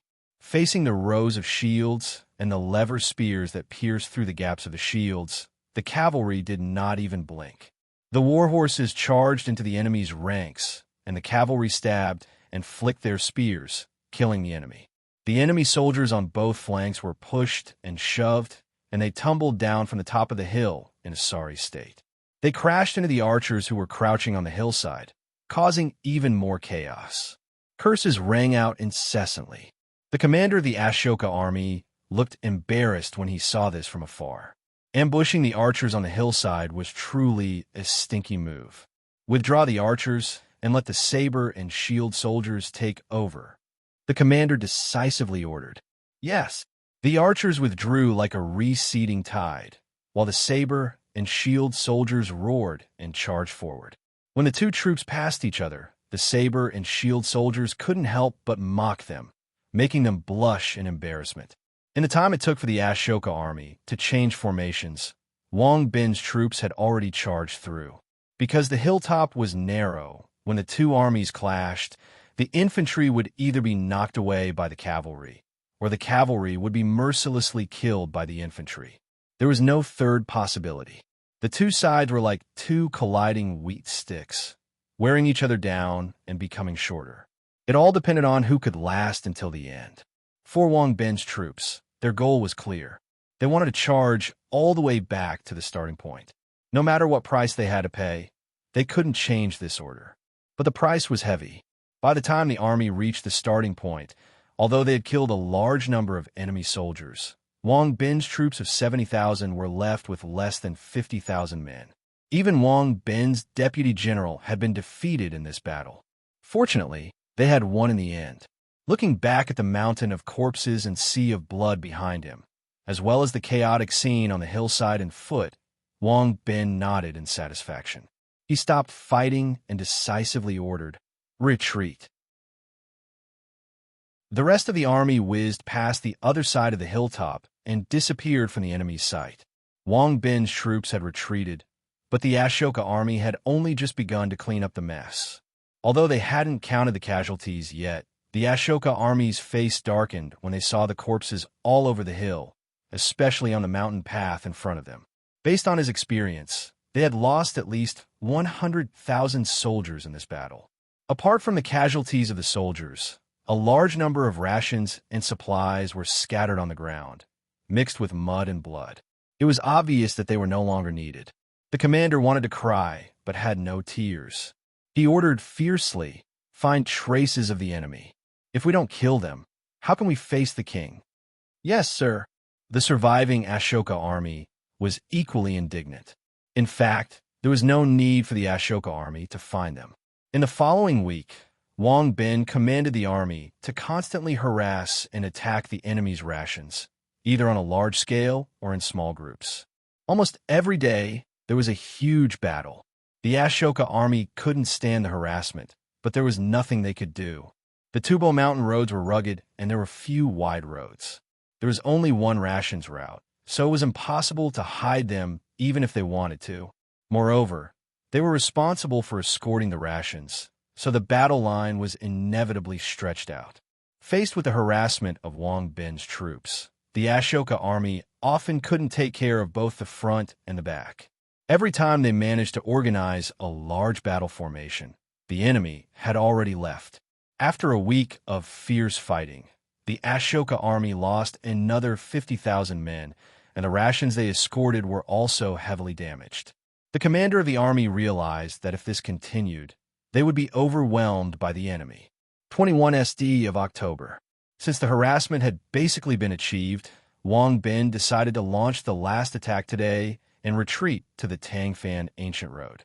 After a week of fierce fighting, they had lost another 10,000 men. The rest were exhausted. Another mountain road, another surprise attack. The last attack was unusually successful. The Ashoka army was in a state of disarray by the Qin army. They were almost defenseless and could only run around, not knowing how to fight back. But the more it was like this, the more uneasy Wang Bin felt.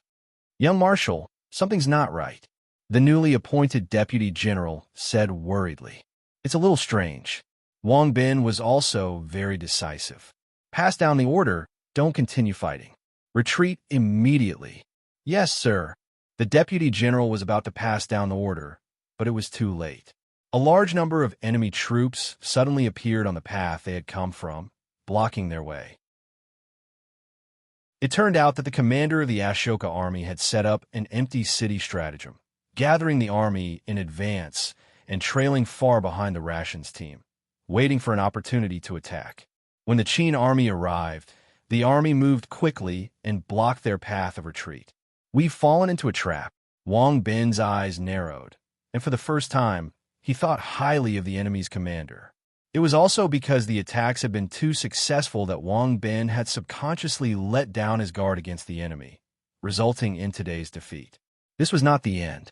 At this moment, battle cries came from the rear of the rations team as well. The Ashoka army that had gathered at the rear had also rushed over, forming a pincer attack on the Qin army. "Young Marshal, we're surrounded." The deputy general was a little worried. Wang Bin was calm and even showed a trace of a smile. "Ah, we are an army that has already perished. We should have followed His Majesty long ago. Why should we be afraid of death? Even now, Wang Bin could not let go of the death of Qin Shi Huang. Hearing this, the surrounding Qin soldiers fell silent. Clearly, the deepest emotions in their hearts have been stirred. My sons, let's fight our way out. We're lucky to be alive, and we're destined to die. We're lucky to be alive, and we're destined to die. The Qin soldiers were instantly fired up, bursting with a shocking determination to fight to the death. The remaining Qin soldiers all turned into death warriors. Kill! Wang Bin was the first to turn his horse and charge back the way he came. That figure was exceptionally imposing. The Qin soldiers silently turned around and followed the young marshal, swearing to start another massacre. Chapter 1269. Wang Bin's battle to break out of the encirclement was a tempering of blood and fire. Faced with the enemy's encirclement, the Qin soldiers, who numbered less than 40,000, could only desperately break out of the encirclement. At noon, the army finally broke out of the encirclement.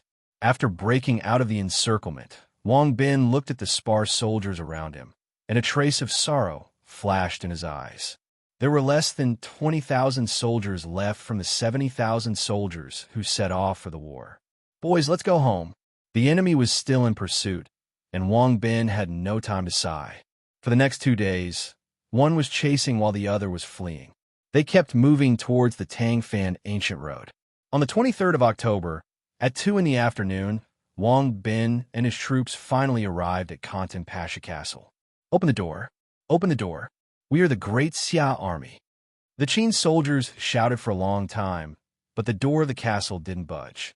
They looked up and saw the Mongolian soldiers standing on the walls of the castle. They didn't reply and just looked at Wang Bin and his troops playfully. Wang Bin was smart, and his heart sank. He had a bad premonition. I am Wang Bin from Great Xia. Why are you still not opening the door? Aren't you afraid of being punished by the Empire? What responded to Wang Bin was dead silence. Wang Bin's eyes narrowed. The situation was very clear. In just a short period of 10 days, the Mongolian Empire must have changed and refused to let them in. Young Marshal, the deputy walked over uneasily. The enemy is catching up.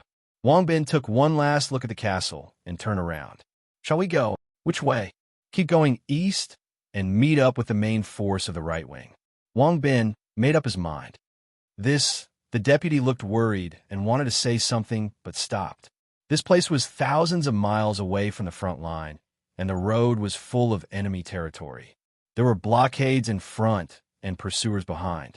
With only 20,000 soldiers and no food supply, it was extremely difficult to break out of the encirclement. We have no other choice. Wang Bin was very rational. When there was no other choice, the only choice was the best choice. Khantan Pasha Castle was easy to defend and difficult to attack. Furthermore, the enemy behind could catch up at any time, and they didn't have enough time. Even if they forcibly attacked Khantan Pasha Castle, with the attitude of the Mongolian soldiers, they wouldn't be able to pass through Ogdi Khaganate. Go! The 20,000-strong army turned around and retreated towards the east. When the guards of Khantan Pasha Castle saw this, they couldn't help but burst into unbridled laughter. The laughter was so ear-piercing that Wang Bin wanted nothing more than to turn around and teach these bastards a lesson. But Wang Bin didn't. He just headed east with a gloomy expression. Tubo, Amdo City. Receiving the message from his son Wang Bin, Wang Jian's face turned ashen. You bastards, if anything happens to my son, I will not spare you. Wang Jian lost his composure, wanting nothing more than to lead his troops to save him. Fortunately, Wang Jian's years of experience in the military had allowed him to maintain a shred of rationality. Wang Jian knew very well that with just the right-wing army alone, they may not be able to save Wang Bin and his men. Not only that, they would be charged with the crime of disobeying military orders, dragging all the Qin soldiers into the abyss. Without any hesitation, Wang Jian immediately contacted pagoda-bearing Li Jing. Li Jing was also very surprised when he received the report. There's actually such a thing? Is the Mongolian Empire crazy? Wang Jian replied. Grand Marshal, this general requests for permission to lead my troops westward to reinforce Wang Bin's troops. Without hesitation, pagoda-bearing Li Jing said, Don't worry, General. Wang Bin's troops are going to carry out the Empire's mission.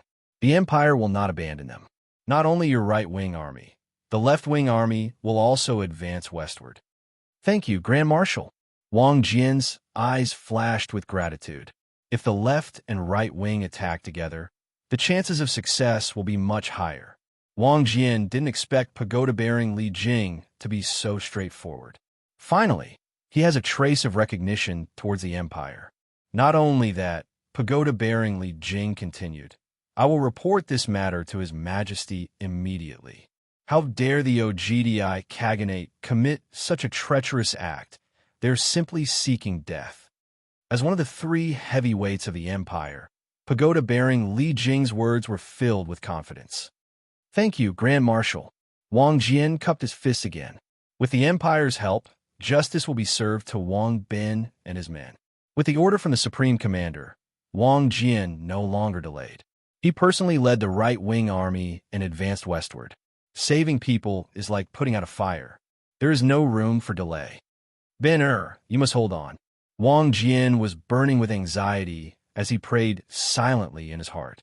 At the same time, the commander of the left-wing army, Tian Dan, also received the order from the Supreme Commander to lead his troops westward and attack the hinterland of Tubo together with the right-wing army. However, different from the order Wang Jian received, pagoda-bearing Li Jing also requested Tian Dan to annihilate the enemy's forces as much as possible while advancing westward to create the conditions for the center army to take down Luoga City. Naturally, Tian Dan understood. Pagoda-bearing Li Jing was indeed a top-notch divine general. Although it happened abruptly, he immediately caught a glimpse of an opportunity in the midst of danger and firmly grasped it, preparing to deal a fatal blow to the enemy. Strictly speaking, Wang Bin's troops had already completed the mission given by the Supreme Commander. Not only did they disrupt the enemy's supply lines, but they also crippled the new 500,000 troops sent by the Ashoka dynasty. As such, the situation of the war was favorable to Great Xia. The left and right-wing armies were advancing westward to reinforce Wang Bin's troops, and also to sweep through the hinterland of Tubo, officially cutting off the external support of Luoga City. As such, Luoga City was like a turtle in a jar. Under the explicit order of the Supreme Commander, the Center Army and the Center Protectorate Army immediately intensified their attacks on Luoga City. If nothing unexpected happened, the outcome of the war with Tubo would be revealed very soon. October 24th, the capital. Early in the morning, Ouyang Shuo received an urgent report from pagoda-bearing Li Jing. His face instantly darkened, and he found it hard to believe. Because just yesterday, Hara and Lin had reported that a diplomatic mission would soon be dispatched to the capital to discuss the matter of surrender. He never thought that such an embarrassing thing would happen in the blink of an eye. Come, here, summoned Zhang. Yes, Your Majesty. Soon, Zhang Yi, who had just arrived at the Yamen, hurried to the imperial study. Greetings, Your Majesty. Ouyang Shuo told him about the incident at Kantan Pasha Castle and asked, My beloved subject, what do you think of this matter? Zhang Yi was also shocked. He hesitated for a moment before saying, Your humble subject heard that Genghis Khan Temujin intended to pass the throne to his fourth son, Ta Yui. Will this cause OGDI to hold a grudge against him? Which is why the garrison at Kantan Pasha Castle refused to let him pass. Ouyang Shuo sighed. The Mongolians are really arrogant and unruly.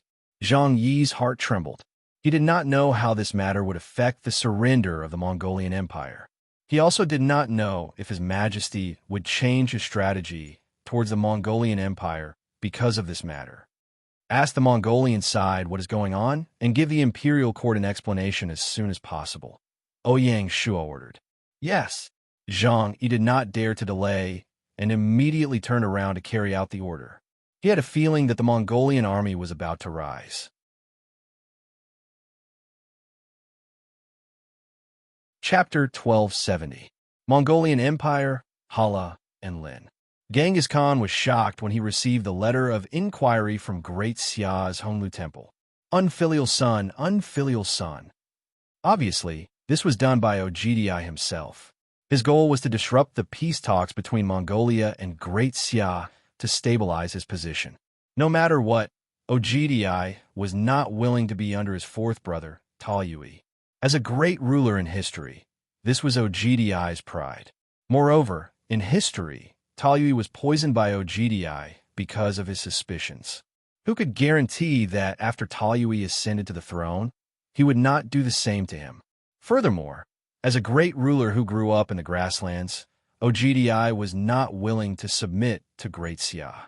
To him, this was a huge humiliation that was hard to bear. Not only Ogdi, many Mongolians had similar stories, especially the generals in the army. After a while, the Mongolian Prime Minister Yelu Chukai arrived. How do you think we should deal with this? Genghis Khan asked. Yelu Chukai seemed to be in a difficult position. He hesitated and said, based on Great Xia's tone, the so-called explanation should at least be to send the third prince to the capital and accept Great Xia's punishment.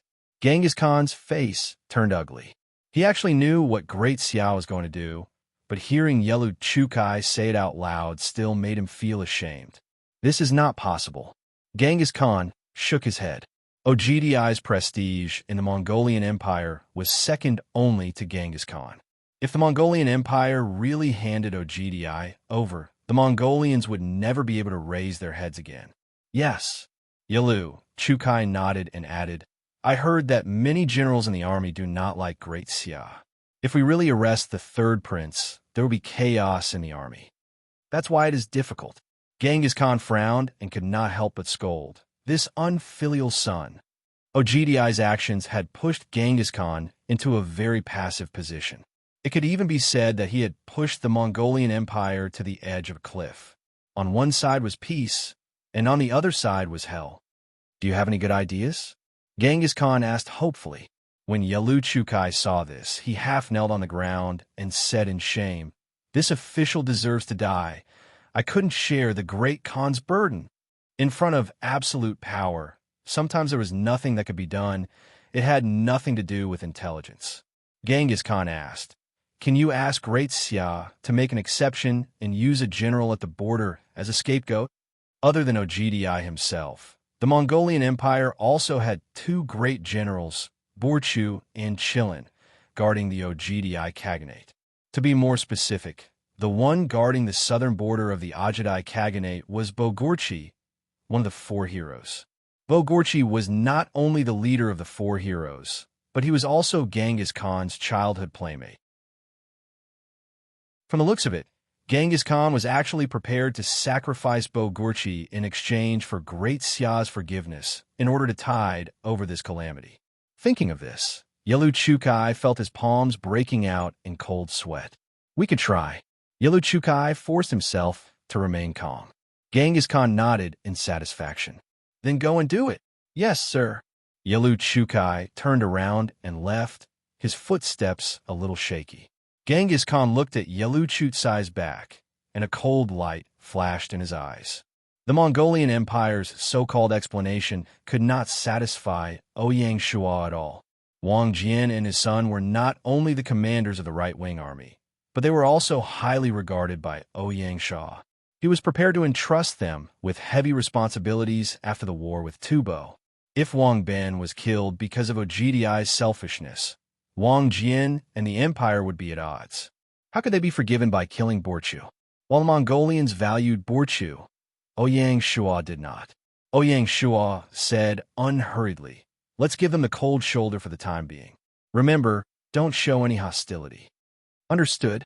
Zhang Yi, who was in charge of passing the message, fell into deep thought. Although he was very unwilling to see it, the tragedy still happened. On the 27th day of the 10th month, before Wang Jian could arrive, the remnants of Wang Ben's army were besieged by the Ashoka dynasty's army. Eventually, they could not escape and were all killed. Wang Ben committed suicide on the spot, swearing that he would not be a captive. When Wang Jian received the news, he was overwhelmed with grief. As though he had gone mad, he led his troops to attack the Ashoka dynasty's army, causing a monstrous massacre in the hinterland of Tubo. At that time, the Qin army had the glory of annihilating the 6 states in history. When pagoda-bearing King Li received the news, he sighed and ordered the left-wing army to support the right-wing army so that Wang Jian would not be in danger. Otherwise, he would not be able to answer to the emperor. Under the frenzied attacks of the great Xia army, the hinterland of Tubo was declared lost. That was not all. Wang Jian led his troops to the end of the western border of Tubo.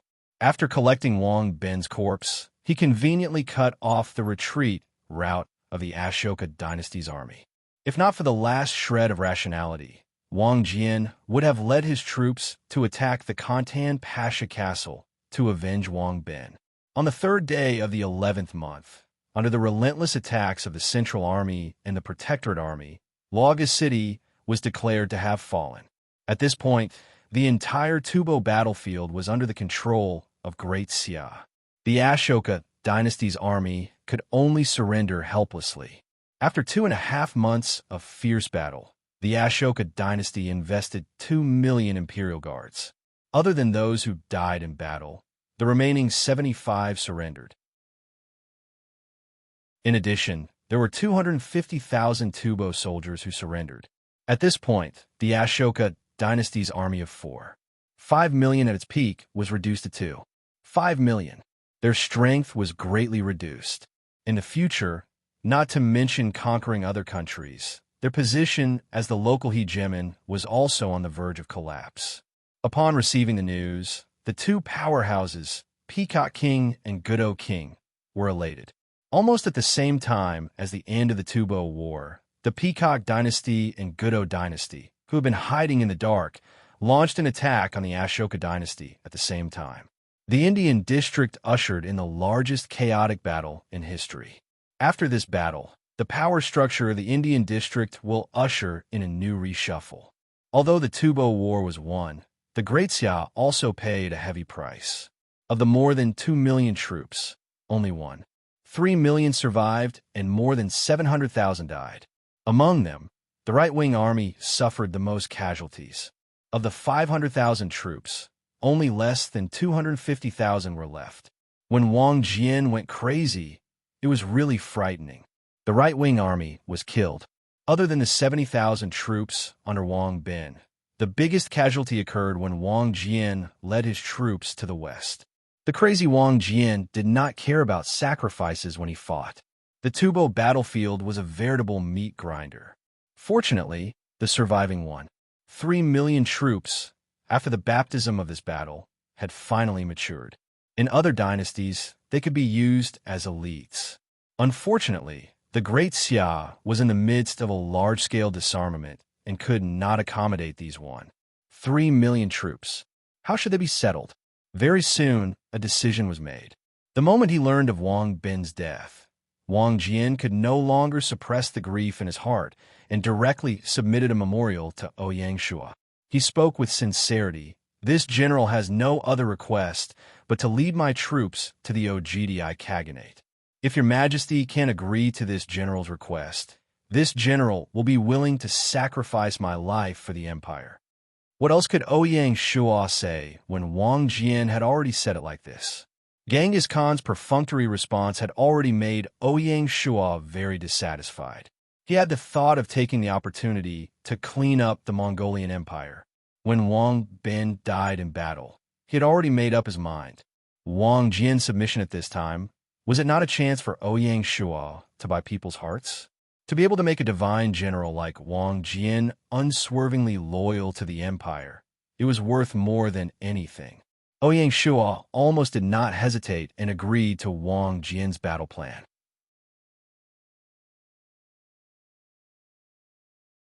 Chapter 1271. Wang Jian's plan was to send the remaining 3 million soldiers back to the Mongolian battlefield and change the direction of their attack to the Ogdi Khaganate. The Privy Council objected to this. In Du Ruhui's words, after the Tubo War, the 3 million soldiers were considered the regular army of Great Xia before the imperial court officially disbanded them. They had just fought to the death in the Tubo War.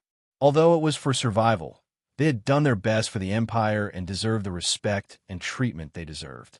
How can we use them as consumables and send them to the Mongolian battlefield? Du Ruhui couldn't understand. Du Ruhui's words made sense.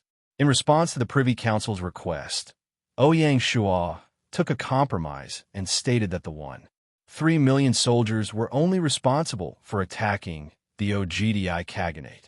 After conquering the Ogdi Khaganate, they would immediately rest and reorganize to get rid of the stigma of being a consumable army.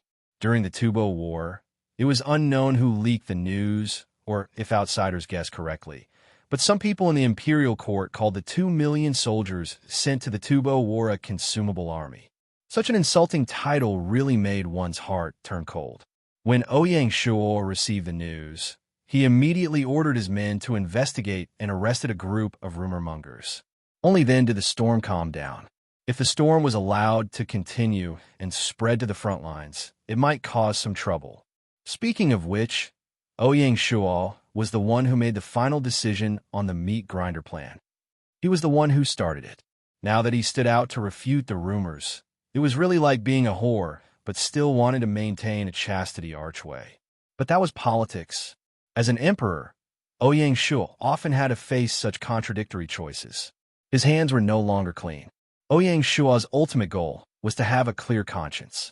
The Ogdi Khaganate was garrisoned with the armies of Ogdi, Borchu, and Sarawin. Because they suffered some losses during the attack on the Persian Empire, they had a total of around 500,000 soldiers, and most of them were cavalry. 3 million against 500,000, the Ogdi Khaganate had no chance of winning. As for the reinforcements from the Mongolian Empire, Great Xia had already considered it. When Ouyang Shua agreed to Wang Jian's battle plan, the Privy Council had already sent a secret order to the Soaring Eagle Army, Hedong Army, Beijiang Army, and Fengxiang Army. Once the Mongolian Empire sent reinforcements to the Ogdi Khaganate, they would immediately send troops to the Mongolian Empire. Now, it all depended on Genghis Khan's choice. On the 10th day of the 11th month, Wang Jian led his troops to break through Khantan Pasha Castle and led his troops into the Tangfan Ancient Road, announcing the official start of the Battle of Ajadai. Next, the 1,300,000 soldiers would split into 4 groups and head north to the Ajadai Khaganate. When Ogdi received the news, he was not nervous at all. He ordered his troops to organize the defense while running around the Mongolian Empire, trying to incite the warmongers to fight against the Xia Kingdom. For a moment, the Mongolian Empire was in a state of panic. At this time, the first Prince Chishu, the second Prince Chagatai, and the great General Borchu, one by one, submitted a memorial to Genghis Khan, requesting for reinforcements for the Ogdi Khaganate to fight to the death with the Xia Kingdom. Mongolian men can only die standing. We can't live kneeling. Chishu made such a bold statement. For a moment, the Mongolian Empire was in an uproar, and the voices of people asking for war grew louder and louder. At this point, even Genghis Khan couldn't control the situation. Chishu's words, "You can only die standing, you can't live kneeling," for a time, unexpectedly became the Mongolian people's mantra. 12th of November, Halahoran Palace. Genghis Khan's expression was unprecedentedly solemn. He didn't expect the imperial court to be so hostile to the Xia Kingdom, and the waves of people asking for war almost overturned the palace. If this dragged on, there might be a mutiny. Opposite Genghis Khan, Talyui also had a complicated expression. When a decision was made to pass the throne to Talyui, Talyui was summoned back from the southern border to the capital of Halahoran. "Talyui, what do you think?" Genghis Khan asked. Just as Genghis Khan asked this question, the father and son could faintly hear the shouts coming from the streets outside the palace. It was the people asking for war. Talyui gritted his teeth and said, "Father, the people's will cannot be changed." Genghis Khan's eyes narrowed. "Why? Even you agreed to go to war with the Xia Kingdom. You don't even want the throne anymore?" "Father, I am just a martial artist. I don't really want the throne, but I am forced by the situation. Compared to the throne, I don't want to lose the backbone of the Mongolian people. Can only die standing, can't live kneeling. Genghis Khan's expression was unpredictable. Talyui nodded solemnly. Can only die standing, can't live kneeling. At this moment, Genghis Khan seemed to have aged a few years in an instant. He showed a rare look of fatigue and slowly closed his eyes. Talyui, who was opposite him, saw this and felt uneasy. The four princes surrounded the generals. There was no one who was not afraid of Genghis Khan. After a long time, Genghis Khan slowly opened his eyes. Within his slightly muddy eyes, there was no hesitation, no exhaustion, no weakness, and no choice. There was only an unswerving determination that was like steel. If that's the case, then let's fight. Genghis Khan got up and looked out the window at the leisurely white clouds. Let the blue sky and white clouds witness the legend of the Mongolian people. Let us use our blood to defend the glory that we have never lost. Yes. Talyui nodded heavily, the blood in his body boiling.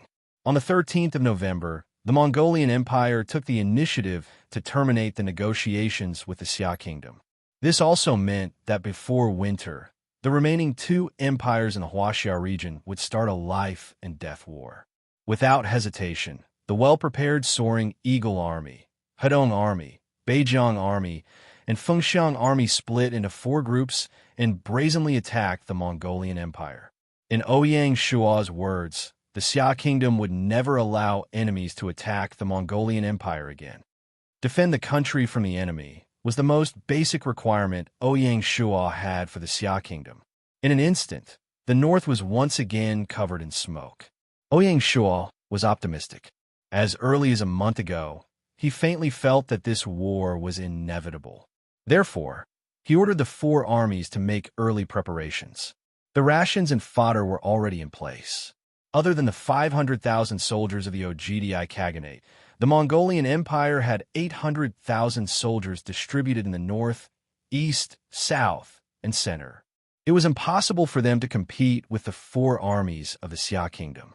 Needless to say, behind the four armies, there was the Leopard Army and the Brave Tiger Army as reserves. It was impossible for the Mongolian Empire to win this war. The only suspense was the price Great Xia had to pay to conquer the Mongolian Empire and truly unify the whole of Huaxia. Because the war was taking place in the north, it was already November, and there was already a hint of coldness. This war was destined to not last long. Otherwise, when winter arrived, both sides would not be able to get any benefits. Let's just suffer. This is the only time. Ouyang Shua sighed as he finalized the plan to deal with Tubo. After a proposal from the cabinet and a search of historical records, it was decided to change the name of Tubo to Xikang Province. The provincial government would naturally be located in the former capital of Tubo, Luoga City. South Sichuan Province's Xuanzhou prefectural governor, Bao Shuya, was promoted to Xikang Governor-General. Bao Shuya was also an old minister of the empire.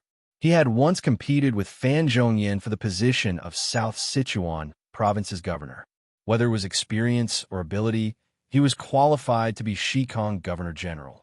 Those who were observant realized that following Bao Shuya's promotion, among the 5 prefectural governors of South Sichuan Province, there was no longer a talent in history. His Majesty's third uncle, Wuzhou prefectural governor, Ouyang Huan, suddenly shone in South Sichuan. Is this a coincidence, or is His Majesty's intention? The ministers only dared to speculate in their hearts. Following the empire's conquest of Tubo, it was finally time for Ouyang Shua to fulfill his promise to Lao Ai. He decided to establish the Western Frontier Protectorate with Lao Ai as the Protector General. Lao Ai stepped down from the position of Jiangchuan Province's prefectural governor. Sima Guang was promoted. With Sima Guang's talent, it was not a problem for him to take charge of Jiangchuan Province. For the time being, the Western Frontier Protectorate only had jurisdiction over the newly established Xikang Province and the neighboring Xihai Province. The administrative center was also located in Luoga City, covering the entire western region. As for the Shu Province, according to the empire's long-term plans, it was impossible for it to be included in the western frontier. In fact, according to the empire's map, it was considered half of the central region. Thus, it was not included in the Western Frontier Protectorate. Following the establishment of the Western Frontier Protectorate, Moulin Yu, Bai Hua, the Siege Lion, and Lao Ai all received their due rewards. Next, it was Feng Qiuwang's turn. As for Xiong Ba, he naturally had to wait. Following the establishment of the Western Frontier Protectorate, the headquarters of the Northwest War Zone would also move west from Chengdu to Luoga City. Correspondingly, the Flying Bear Army led by Zhuo Zongtong would also be stationed in Xikang Province. The Flying Bear Army's primary task was to watch over the 1 million prisoners of war. Ouyang Shuo had already ordered to immediately disarm the prisoners of war and send them to build the 2 official roads between Shu and Shihai to Luoga City. The 2 official roads were the lifeline of the empire's governance of the western frontier, so no amount of attention could be paid to them. Thus, the 1 million prisoners of war were the best labor force. Although they could not be treated as slaves, as long as they were given basic food and clothing, they could be forced to work. In addition to the 2 official roads, Ouyang Shuo also planned to take advantage of the opportunity to build the 2 official roads from Xikang Province to the Ashoka Dynasty and the Peacock Dynasty, in preparation for the empire's future attack on Tianzhu. In Asia, Tianzhu was a target that Ouyang Shuo had to conquer. For this, Ouyang Shuo had already quietly buried a big mine for the Peacock Dynasty and the Gudo Dynasty. Chapter 1272. The Chief of Staff of the Protectorate of the Western Frontier was recommended by the cabinet to be Fu Bai, the governor of Hanzhong in the Shu province. Fu Bai was a famous minister in the northern Song dynasty. He was appointed as the supervisor of the Imperial Censorate, the Imperial Censorate, and the Imperial Censorate. When he was the Deputy Privy Commissioner, he worked with Fan Zhongyin to implement the new policies of the Qing dynasty. After the new policies failed, Fu Bai went to Yunzhou and Qingzhou to help hundreds of thousands of victims. In the second year of Zhihe, he became the minister. In history, Fu Bai had been to Liao many times and was very concerned about the situation in Western Xia. The cabinet recommended Fu Bai, a civil official who was talented in internal affairs and military affairs, to be the chief of staff of the Protectorate of the Western Frontier. It was obvious that they had put in a lot of effort, and it suited Ouyang Shuo. Fu Bai had been the governor of Hanzhong for a long time and was very familiar with the situation in Shu. His promotion to the chief of staff of the Protectorate of the Western Frontier would also help to promote the construction of the Sichuan-Tibet and Qingzhong routes. The Mongolian War in November was seen as the last war in the Huaxia region. The Mongolian Empire had a huge army of 3 million. Although it was not on par with Great Xia, the outside world thought that it would be a long war. Even if Great Xia won, it would be greatly weakened. The progress of the war was beyond everyone's expectations. In this war, the Great Xia army was like dry weeds and did not give the Mongolian army a chance. Especially the war in the Mongolian Empire, the disparity was even greater. On the 17th of November, at the southeastern border of the Mongolian Empire, Boru, one of the 4 heroes of Mongolia, was stationed here. They worked together with the Chagatai tribe stationed at the northeastern border to guard the eastern border of the Mongolian Empire. Their opponents were the Great Xia dynasty's Northern Frontier Army and Fengxiang Army. Under the command of the Deputy Commander Chen Yuqing, the Northern Frontier Army advanced from the Northern Frontier Province, preparing to have a contest with Boru's troops. The Fengxiang Army, under the command of the famous General Guizi, advanced from the Liaojian Province to the west, pouncing on the Chagatai tribe. At around 9 in the morning, Zhang He, the commander of the 1st Legion of a Northern Frontier Army, led 20,000 elite cavalrymen as the vanguard of the Northern Frontier Army. They encountered the main force of the Mongolian Boru on the vast grassland. As one of the 4 heroes of Mongolia, Boru was an expert in cavalry warfare. When he found out that the vanguard of Great Xia was a cavalry unit, he immediately led his troops forward without any hesitation. Kill them all. Borgu took the lead and led his troops to charge forward. As a valiant general of the 3 kingdoms, how could Zhang San be a coward? Without another word, he immediately led his troops to face the enemy. In fact, regardless of whether it was war horses, cavalry equipment, or even cavalry tactics, Great Xia's cavalry had long since surpassed the Mongolian cavalry. It was a pity that the Mongolians did not know this and still considered themselves to be the best cavalry in the world. This battle had completely proven this point. In the face of 40,000 Mongolian cavalry, Zhang Ji's troops did not seem to be at a disadvantage at all. They fought hard against the enemy and were actually on par with each other. This caused Bolhu's face to turn red. It was a naked slap in the face. The so-called Mongolian cavalry had no pride in front of the Great Xia cavalry. Borchu, who had been beaten until his temper was revealed, had a gloomy expression.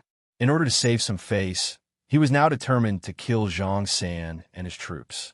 As he commanded the main force to kill the enemy, he sent orders to the left and right flanks to gather with the main force and surround Zhang San and his troops. Strictly speaking, this was the first battle between the Mongolian cavalry and the Great Xia cavalry. The strength of the enemy had completely exceeded Bolhu's expectations. Precisely because of this, in order to restore morale, Bolhu did not hesitate to use numbers to annihilate the enemy in front of him to save some face. Otherwise, the consequences would be unthinkable. Bolhu wanted to play big, but Zhang he did not want to play along. He had a heavy responsibility. When he saw the report from the spy that the enemy's left and right flanks were moving towards the battlefield, a smile appeared on Zhang He's face. He did not expect that this mission would be completed so easily. Retreat. Zhang He did not hesitate and immediately ordered a retreat. Chase after them. Seeing that the enemy was about to retreat, Bolhu quickly guessed that the enemy might have discovered the movements of the left and right flanks. The more this was the case, the more Bolhu could not let the enemy escape. Otherwise, Bolhu, would have no face left. Order the left and right flanks to speed up and gather with the main force. Bolhu originally planned to make the left and right flanks take a detour to outflank the enemy's retreat. Seeing that the enemy was retreating, the detour strategy was no longer effective. It was better to chase after them directly. The two armies, one chasing and the other fleeing, galloped across the Mongolian steppe. It was a spectacular sight. In the blink of an eye, it was noon. The two armies had already galloped for more than 100 kilometers. It could be said that they were moving as fast as lightning. Such a speed left the infantry in the dust. At this point, the cavalry indeed had their own pride. After a while, a hilly area appeared in front of Zhang San's troops. One after another, small hills rose and fell like green bubbles on the steppe. It was a spectacular sight. Without hesitation, Zhang San charged into the hilly area and disappeared from the sight of Bolhu's troops. Bolhu did not hesitate and immediately ordered the army to chase after them.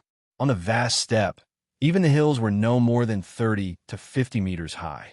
Furthermore, there were no trees, and it was impossible to set up an ambush. As such, Bolhu was not afraid at all. After leading his troops into the hilly area, Bolhu noticed that something was amiss. On every hill, there were shadows of Great Xia soldiers stationed there. Furthermore, they had built simple fortifications on the hilltops. Obviously, this was the place that the enemy had meticulously arranged for the decisive battle. When Bolhu saw this, not only was he not afraid, he even laughed out loud. I didn't expect the Great Xia army to be so stupid. Do they think that they can block our attack with these small hills? How childish. According to conventional thinking, a small hill that was 30 to 50 meters high was indeed not an ideal ambush spot. Not only could they not ambush them, but once they were trapped on the hilltops without a water source, they would be courting death. Without hesitation, Bolhu ordered the army to spread out and attack the hills one by one. The slopes of the hills on the steppe were very gentle. With the Mongolian cavalry's exquisite horsemanship, they could completely charge up and kill their way up without getting off their horses to fight. The fear he had of the enemy in the morning had been thrown to the winds by Bo-Eru. Kill. Bolhu personally led his troops and continued to chase after Zhang San's troops. At the same time, he ordered the left and right flanks to start removing the nails on the hilltops. There were no less than 100 small hills in the entire hilly area, and they were densely packed together. At the foot of one of the hills, 1,000 Mongolian cavaliers charged forward. The cavaliers' scimitars shone with a piercing cold light under the reflection of the afternoon sun. When the commander on the hilltop saw this, he calmly ordered, "Fire!" Asterisk boom, boom, boom. Asterisk the cannons that were set up on the hilltop beforehand were fired. The cavaliers who were charging at the front were immediately thrown off their horses, and the entire team's charge came to a halt. The Mongolian cavaliers were also fierce. They withstood the cannons and continued their charge. With such a short hill, they might have already reached the hilltop before the enemy could fire a second round of cannons. When the commander on the hilltop saw this, he calmly ordered, "Musketeers, get ready. Fire!" Asterisk bang, bang, bang. Asterisk intense and rapid gunshots rang out, and bullets poured down unscrupulously. The fierce Mongolian cavaliers were too weak in front of the great Xia army's hail of bullets. Row after row of cavaliers fell like wheat, and they did not even cause a splash. In the face of firearms, the Mongolian cavaliers who were still in the era of cold weapons were destined to be slaughtered. Yes, they were slaughtered. Great Xia's firearms evolved from the most primitive gun to the relatively advanced matchlock. Now, the third generation of firearms, which was the new generation of flintlock, were equipped in the entire army. Compared to the matchlock, which was difficult to reload, the flintlock had a rotating arm that was driven by a spring. The head of the flintlock held a flint, and when the rotating arm rotated downwards, the flint would rub against the steel plate on the ignition pan and create sparks. The sparks would fall into the powder pan and ignite the ignition powder. Because it relied on flint to ignite fire, it was named flintlock. Compared to matchlock, flintlock was safer and more reliable. Its structure was simple, and it was easy to reload. Also, a piece of flint could be used for 30 rounds, which made it possible to fire continuously. These advantages made flintlock popular for 300 years. It was only when the more advanced percussion gun was created that the flintlock was removed from the stage of history. In fact, Great Xia's research on percussion guns had already entered the critical stage, and there were even experimental products. The main reason why they were not equipped in the army was because the production cost was too high, and they could not mass-produce them. At the end of the day, it was still limited by Great Xia's own industrialization level. At the very most, Great Xia had only been fully industrializing for less than 2 years, so they naturally could not reach the standard of mass-producing percussion guns. Even so, the might of the flintlock was enough to make the enemy tremble in fear. With the cooperation of the cannons and the flintlock squads, and with the advantage of being at a higher ground, the Mongolian cavaliers who were dressed in leather armor or even cloth armor were like fragile babies. They could not even withstand a single blow. Even if there were elite cavaliers who rushed to the top of the mountain, there was still a row of the most elite saber and shield soldiers protecting them in front of the musketeers, so the Mongolian cavaliers could not take a single step forward. The small hilltop became a nightmare for the Mongolian cavaliers that they could not get rid of. At that moment, Borchu had already led his troops into the depths of the hill. When a messenger came to report that the armies on his left and right had suffered heavy losses when they surrounded the hilltop, his expression became incredibly complicated. How could this be? Borchu could not understand. The messenger replied with lingering fear in his heart. "General, the enemy has set up cannons at the top of the hill, and they also have a large number of musketeers. Their damage is astonishing, and we can't rush up at all." Borchu suddenly felt a chill in his heart. It was only at that moment that he realized that the enemy's trap was extraordinary. "General, let's retreat," the vice-general suggested. Borchu's expression changed, and after a long time, he said, "No, we can't retreat. To the Mongolian Empire, this was a war that they could not retreat from. If they did not win, they would perish." The vice-general said anxiously, "Then let's rush out of this hill first. We can't let our men die in vain." All right. This time, Borchu was not stubborn. Unfortunately, This was a trap that Chun Yuqing had meticulously set up. How could he allow the enemy troops to retreat so easily? Just as Borchu led his troops out of the hilly area, the great Xia army was already waiting in formation outside the hills.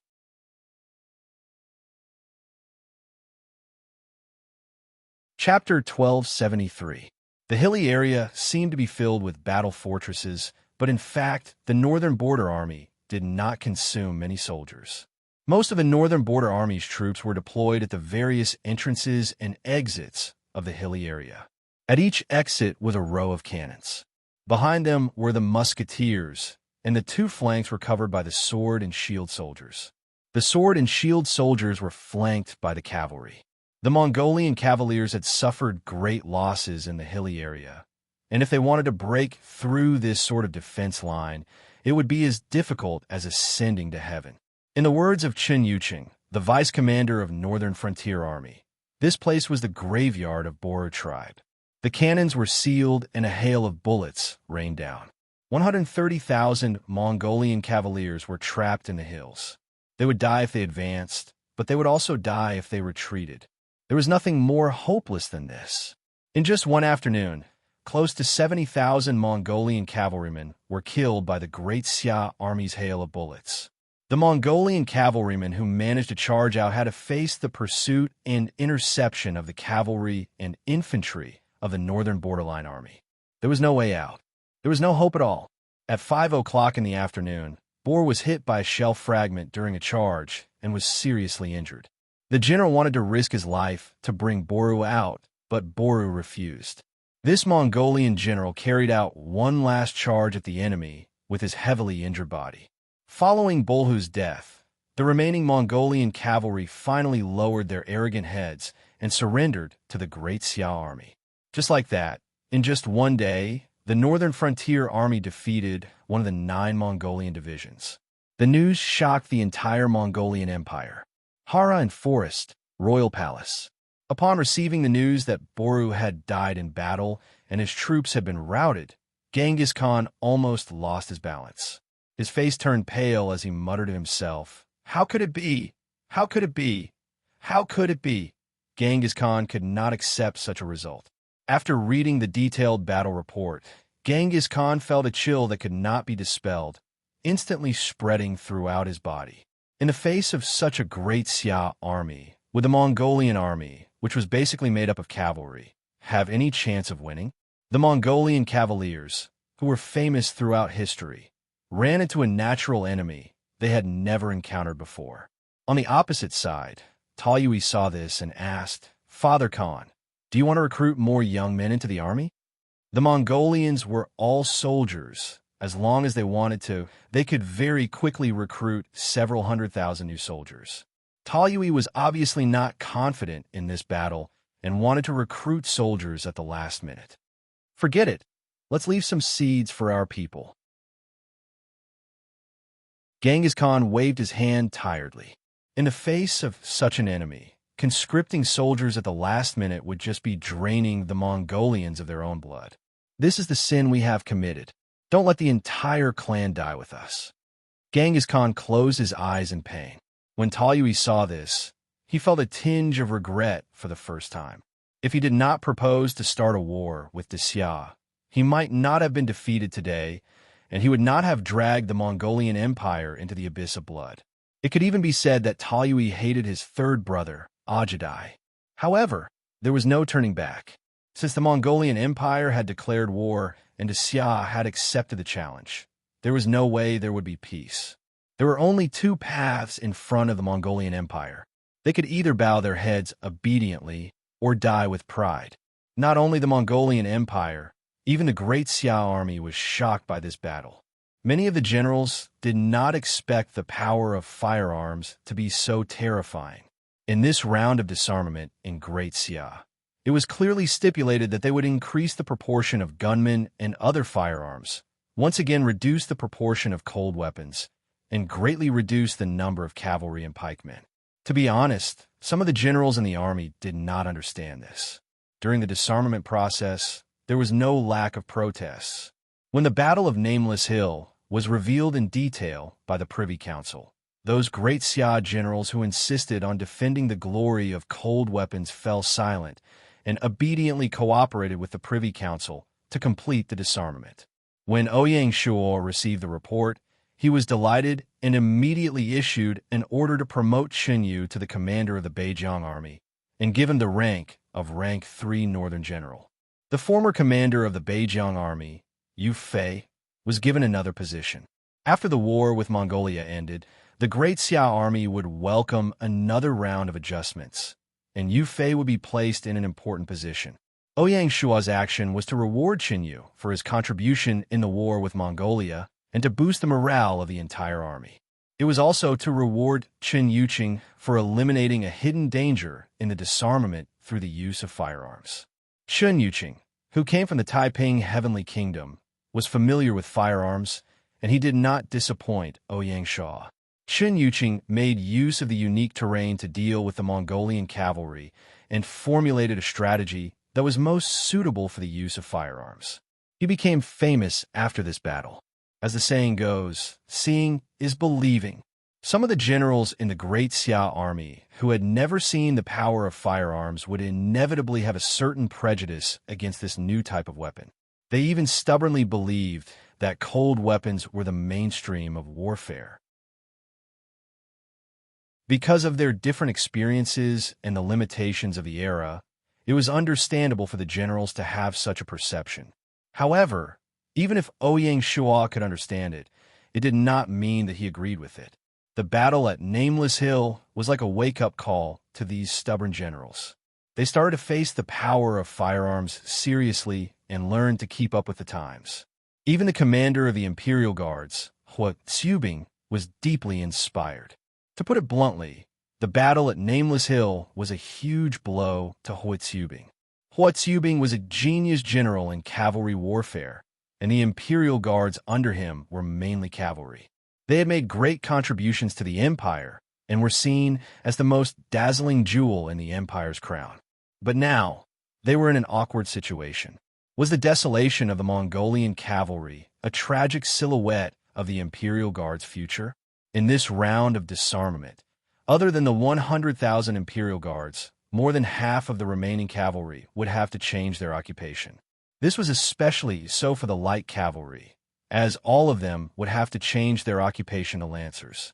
This was not a spear, but a flintlock. Although Hua Tsubing's confidence was severely damaged, Ouyang Shuo had high hopes for his beloved general. Hua Tsubing was an expert in blitzkrieg warfare and long-distance raids. In the post-cavalry era, it still had its unique charm, especially in the real world, where it was very useful. For example, the Air Force was known as the Sky Knights.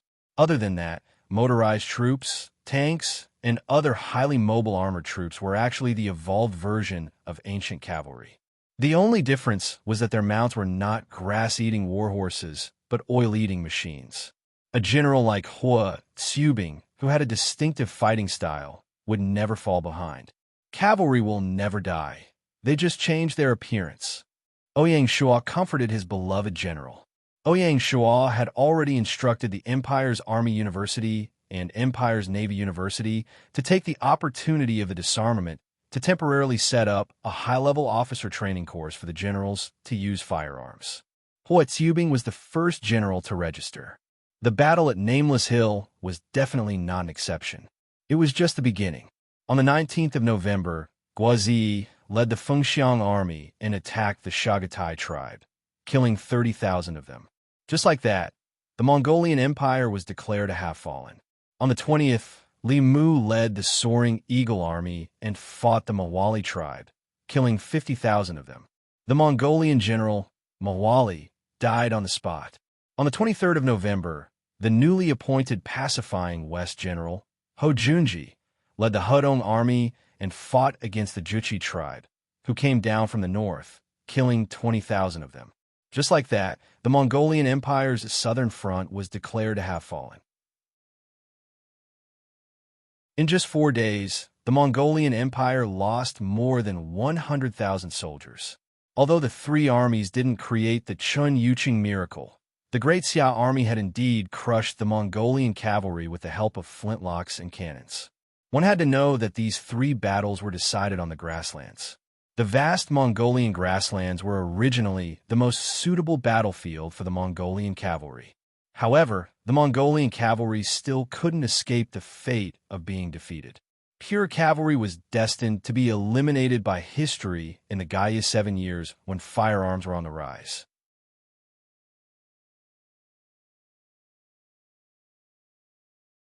Chapter 1274. From the 24th, the 4 armies of Great Xia advanced towards the Mongolian Empire's capital city, Halahoran. Judging from their momentum, they were determined to destroy the Mongolian Empire before winter arrived. That was the truth. On the 27th, Guizi led the Flying Phoenix army and fought with Chagatai again. This time, Guizi didn't give Chagatai any chance and completely defeated him. Even Chagatai himself unfortunately died in battle. At this point, the Mongolian Empire lost a prince and 2 generals, and the Eastern Front was completely lost. When Talyui learned that his second brother Chagatai had died, he ignored Genghis Khan's obstruction and personally led his troops out of Halahoran, hoping to fight the Flying Phoenix army to avenge his brother. However, the result was cruel. On the 2nd of December, Talyui's troops were ambushed by the Flying Phoenix army and the Northern Borderline army, and suffered heavy losses. Talyui himself was also seriously injured, and only managed to break out of the encirclement under the protection of his bodyguards. However, before he could return to Halahoran, Talyui died from his injuries. On the 5th of December, Joki's troops, who were retreating towards Halahoran, were surrounded by the Great Xia's Hedong army and Soaring Eagle army. Joki didn't even manage to break out of the encirclement and was killed by Xiahou Yuan, the fierce general of Soaring Eagle army. The Mongolian Empire completely collapsed. When Genghis Khan learned of Talyui's death and disappearance, he couldn't hold on any longer and laid on his bed to recuperate. When the news of Joki's death came, Genghis Khan couldn't hold on any longer and fainted after vomiting blood. Halahoran fell into chaos. Those who advocated surrendering had the absolute upper hand, especially the Mongolian nobles who had been corrupted by the products of the Central Plains. If not for the Khan's bodyguards, Halahoran would have been in chaos. On the night of the 6th of December, Genghis Khan, who barely managed to wake up, couldn't bear the blow of his beloved son and general dying one after another, and committed suicide in the middle of the night. When the news came out, Halahoran became even more chaotic. When Ouyang Shuo received the news that Genghis Khan had committed suicide, he heaved a sigh. He ordered the Soaring Eagle army and the Hedong army to stop advancing toward Hala and the forest, and to turn to the west to wipe out the small troops on the prairie and eliminate the hidden danger. The Fengxiang army and the Northern Borderline army were enough to conquer Hala and forest. On the 10th day of the 12th month, the Flying Phoenix army and the Northern Border army fought with the Khan's personal guards at the outskirts of Halahelin. They killed more than 90,000 people and completely crushed the last shred of pride of the Mongolian Empire. This battle was the fiercest of all. The Mongolian cavalry was never good at defending cities. After Genghis Khan passed away, the Khan's personal guards were like a bunch of lunatics. They only wanted to fight the enemy and did not care about their own lives. Under the command of Guizi, the Great Xia army was very calm when faced with the crazy personal guards of the Khan. They made use of the impulsive nature of the enemy and strangled them step by step. They were as calm as surgeons. After this battle, Guizi's name spread throughout the world. During the Mongolian War, Chun Yuqing became famous in one battle, but Guizi was a notch above him. She commanded the Fengxiang troops and first destroyed the Chagatai tribe, then killed the Talyui tribe, and then killed the Khan's personal guards, winning 3 battles. Guizi's name intimidated the entire Mongolian steppe and made the Mongolians tremble in fear. On the 13th of November, the Mongolian Empire declared war. On the 11th of December, the Fengxiang troops captured Hala and Lin. In less than a month, the seemingly powerful Mongolian Empire became a thing of the past. When the news came out, the whole of Asia was shocked. For example, the Persian Empire, which had fought with the Mongolian Empire, was deeply afraid. They could not imagine why the incomparably brave Mongolian cavalry was so vulnerable in front of the Great Xia army. The Asian continent once again felt the sharpness of the Great Xia army. Unstoppable. At this moment, Great Xia was already showing signs of being the overlord of Asia and was about to spread its wings and soar. After the fall of Hala and Lin, the Mongolians were finally afraid and could no longer stir up their courage. Blood was hot, but it had to cool down eventually. In just a month, the 800,000 soldiers of the Mongolian Empire lost more than 350,000 soldiers, which was close to half of them.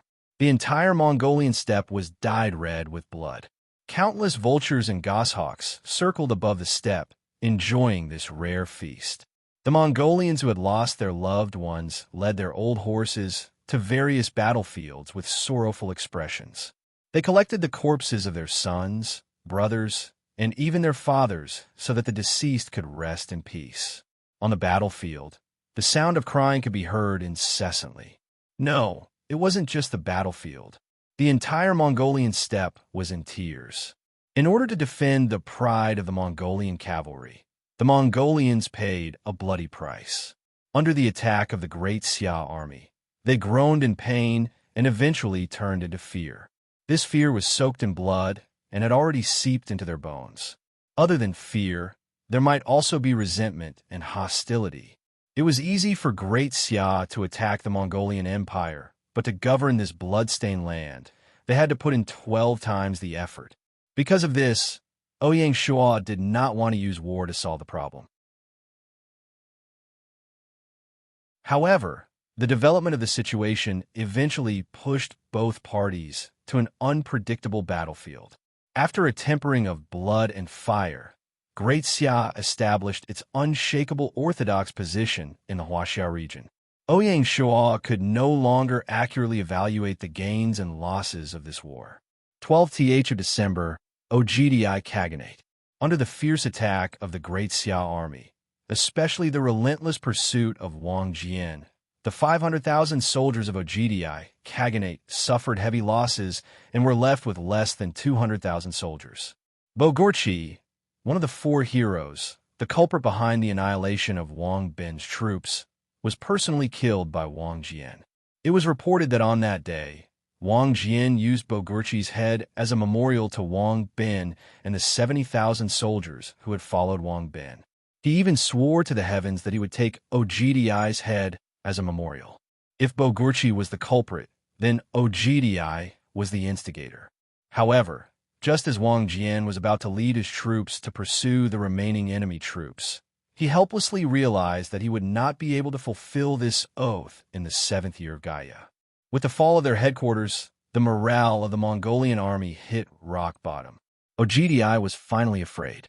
On that day, Ogdi and the only survivor of the four heroes, Qilin, led the remaining 200,000 soldiers to retreat to the Persian Empire, handing over the Ogdi Khaganate. Without a military order, Wang Jian could not attack the Persian Empire. Moreover, as it was entering December, winter had arrived. It was not suitable for the army to set out, so he could only give up. On the 15th of December, the capital of the Ogdi Khaganate, Lulan, fell. At this point, the Mongolian Empire could be considered to have been truly destroyed. Only a few cities across the sea were left, and they could still struggle at death's door for a period of time. At the beginning of the next spring, Xia planned to send troops to Persia to take over the last bit of the Mongolian Empire's legacy. If they could take over the Persian cities conquered by the Mongolian Empire, it would be of great help to the empire when they attack Persia in the future. It would save a lot of manpower, material resources, and military power. With the fall of the Mongolian Empire, China ushered in a historical moment. In just a year, the 6 countries that belonged to the Huaxia region, the Zhou, the Song, the Qin, the Tang, Tubo, and Mongolia, either surrendered or were destroyed. At this point, the Xia Empire could be considered to have truly achieved its strategic goal of unifying China. Such an achievement was enough to shock the world. The Xia Empire would also use this opportunity to open a new chapter in its history. On the 16th of December, the capital. At this time, there was only a trace of coldness in the Lianzhou Basin. Winter had yet to set foot on this basin. The capital that stood in the middle of the basin was like a dazzling pearl. Ouyang Shuo stood at the top of the palace wall and looked at the blue sky. He said, "The 6 countries have been destroyed, and the 4 seas have become one." His tone was calm, but it was difficult to hide a trace of pride. He was in high spirits. In his calm tone, there was an imposing aura that could conquer thousands of miles of rivers and mountains. He was full of vigor. He had finally achieved his long-cherished wish of many years. What more can I ask for in life? Behind Ouyang Shuo stood a group of civil and military officials. They were witnessing this historical moment together. In the eyes of the officials, His Majesty's tall and firm back was getting bigger and bigger. He was like a towering giant. This giant was holding up the entire empire. Even Gaia, who lived in the city in the sky, couldn't help but look at the legendary man who was leaning on the railing. His eyes were shining with an inexplicable light. Time seemed to have frozen at this moment.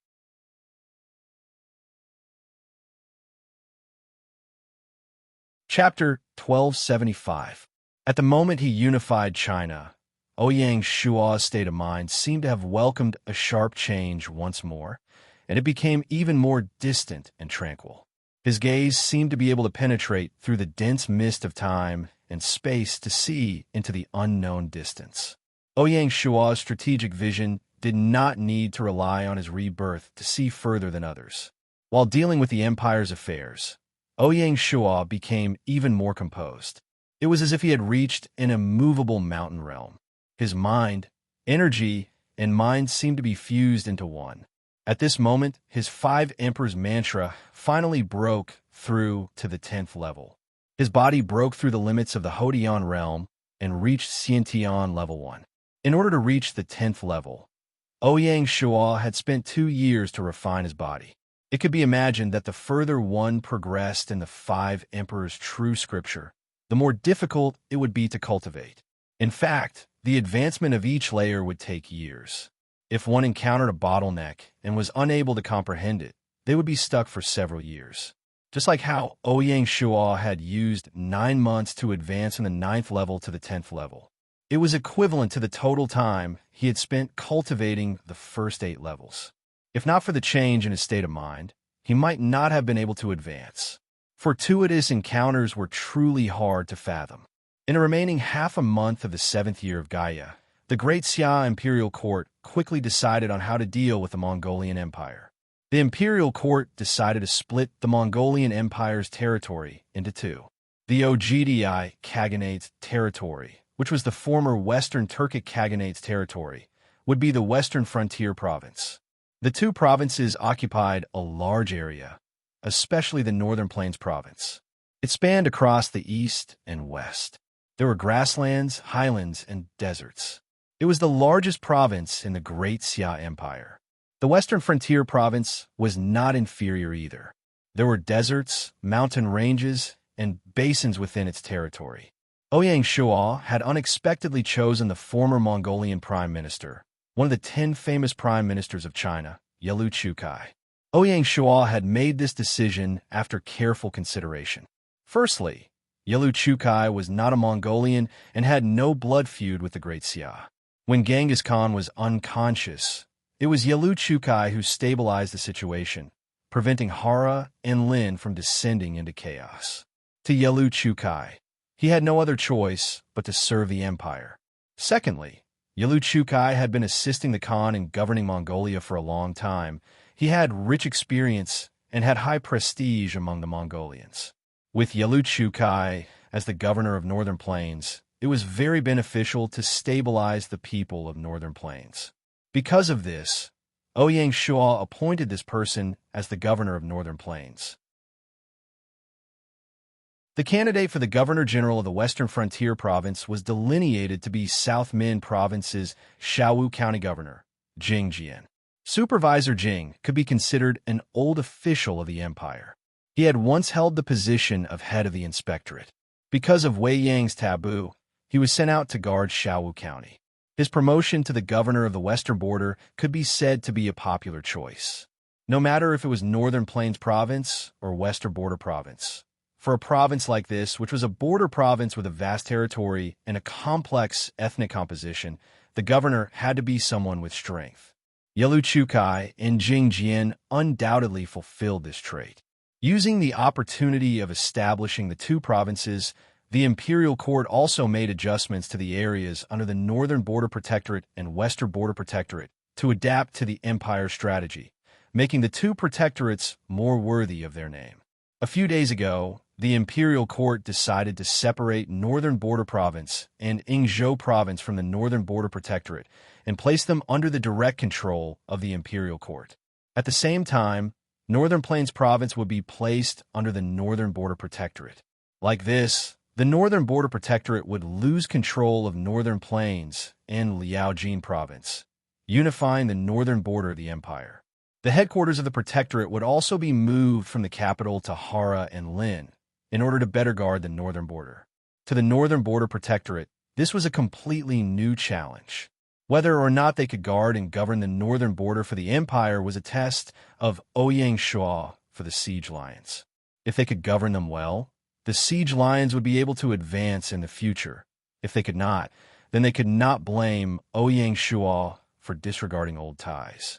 The Western Border Protectorate would be based on the foundations of Western Kong Province and Western Sea Province, merging them into the newly established Western Border Province, unifying the western border of the empire. This also meant that the burden on the shoulders of the Western Border Protectorate, Lao Ai, was even heavier. The three provinces under the Western Border Protectorate corresponded to the Chang tribe, the Tibetan tribe, and the Mongolian tribe. Their geographical locations were special, and their development lagged behind. It would not be easy to govern them well. After dealing with the Mongolian Empire, Ouyang Shua was faced with an even bigger problem, and that was how to settle the one. 2 million soldiers of attrition, and nearly 600,000 Mongolian cavaliers. The simplest method was to dismiss all of them. But this was also the stupidest method, and it was also the method that cost the most money. It was not something that could be put on the table. This was especially so for the 600,000 Mongolian cavaliers. Even though they had surrendered, they were still arrogant and unruly. If he let them go home, they would definitely become a huge problem for the empire in the future. Thus, no matter what, he had to think of a way to restrain them and wear down their drive. For this matter, Ouyang Shua discussed with the cabinet of advisors, the Privy Council, and the Grand Council repeatedly. Based on the overall situation of the empire and the needs of regional development, he finally came up with a plan. The first was to replenish the South American Corps. The South American Corps, led by Wolf Warrior, currently only had 2 corps. Ouyang Shua decided to select the elites from the 1.2 million survivors of the Army of Attrition and replenish the South American Corps. Naturally, the South American Corps was promoted to the South American Army, and it was still led by Wolf Warrior. At the same time, in order to strengthen the strength of the South American Army, Ouyang Shua also deliberately transferred Tang's fierce General Yuchi Jingda to the South American Army to serve as the commander of the 3rd Corps. The second was to form the South Asian Army. The South Asian Army was a newly established army, and it was also the first army added after the empire threw out the disarmament plan. From the name, it could be seen that the South Asian Army was prepared for the empire's future expedition to India. If there were no accidents, the empire would not expand its army for a long time in the future. The commander of the South Asian Army was promoted by the commander of the 4th Corps of the Imperial Guards, the peerless General Wu Lai. In view of the increasingly scarce position of the commander of the army, this was also Ouyang Shua's compensation to the old general. The vacant position of the commander of the army was promoted by Shan Zhu, the commander of the Ironback Cavalry Division of the Imperial Guards. In this round of disarmament, the Imperial Guards would no longer retain the independent establishment of the Ironback Cavalry Division. Shan Zhu was laid off and was promoted to the commander of the army, completing a change within the Imperial Guards. In addition, the Tang's fierce General Cheng Yaojin was also transferred to the South Asian Army as the commander of the 1st Corps. Third, the formation of 3 major construction corps. In the future, if the empire wanted to attack the Romanov dynasty in the north, it must be based in the Baiyuan province. If it wanted to attack the Persian Empire in the west, it must be based in the Xinjiang province. In the same way, if it wanted to conquer India in the southwest, it must be based in the Xikang province. If these three major border provinces could not provide strong food and material support for the army on their own, it was basically impossible to win by relying on ultra-long-distance transportation of food and fodder from the Central Plains. If a war really broke out, it would be self-humiliating because of the lack of food and fodder. If it was determined to transport food and fodder from the Central Plains, then a war might drag the empire down. It was precisely because of this that increasing the development of the three major provinces and large-scale troops to guard the border was more important than the formation of any army group, and it was also the premise of the empire's future expansion in Asia. Without food and fodder support, no matter how many troops were stationed at the border, it would be futile. In other words, before the food production of the three major provinces could reach a new level, the empire would not be able to station a large-scale army at the border. Not to mention other things, just the daily logistics of the army could not be done. If that was the case, forget about taking the initiative to attack the other dynasties. It would be good enough to guard the border. Stationing troops to guard the border was urgent. Based on this strategic judgment, the three major construction corps of Baiyuan, Xinjiang, and Xikang emerged. Huaxia had a tradition of stationing troops to guard the border, especially in the western region. Starting from the Western Han dynasty stationing troops to guard the border, it went through the Eastern Han, Wei, Jin, Northern and Southern dynasties, Sui, Tang, Yuan, Ming, and Qing dynasties. Until modern society, the tradition of stationing troops to guard the border had not been broken. Ouyang Shuo was inspired by this and decided to set up three major construction corps in one go. While stationing troops to guard the border, they would also accumulate food and fodder to lay a material foundation for the expansion of the empire. According to the preliminary calculations of the Privy Council, after replenishing the South American army, forming the South Asian army, and dismissing some of the wounded, there were still 2 million soldiers waiting to be settled. As such, the three major construction corps would each have 400,000 soldiers. Not only did it exceed the establishment of ordinary corps, even the army could not compare to it. Not only that, in order to stabilize the morale of the army, when the conditions were ripe, the imperial court also allowed the families of the soldiers to move to the field area and participate in the production and construction together. As such, the scale of the construction corps would at least double. This was also necessary. With the current technological level of the empire, this scale was not considered exaggerated. In the future, if there was a chance, Ouyang Shuo would further expand the scale of the construction corps. Only by doing so could the three border provinces be revitalized.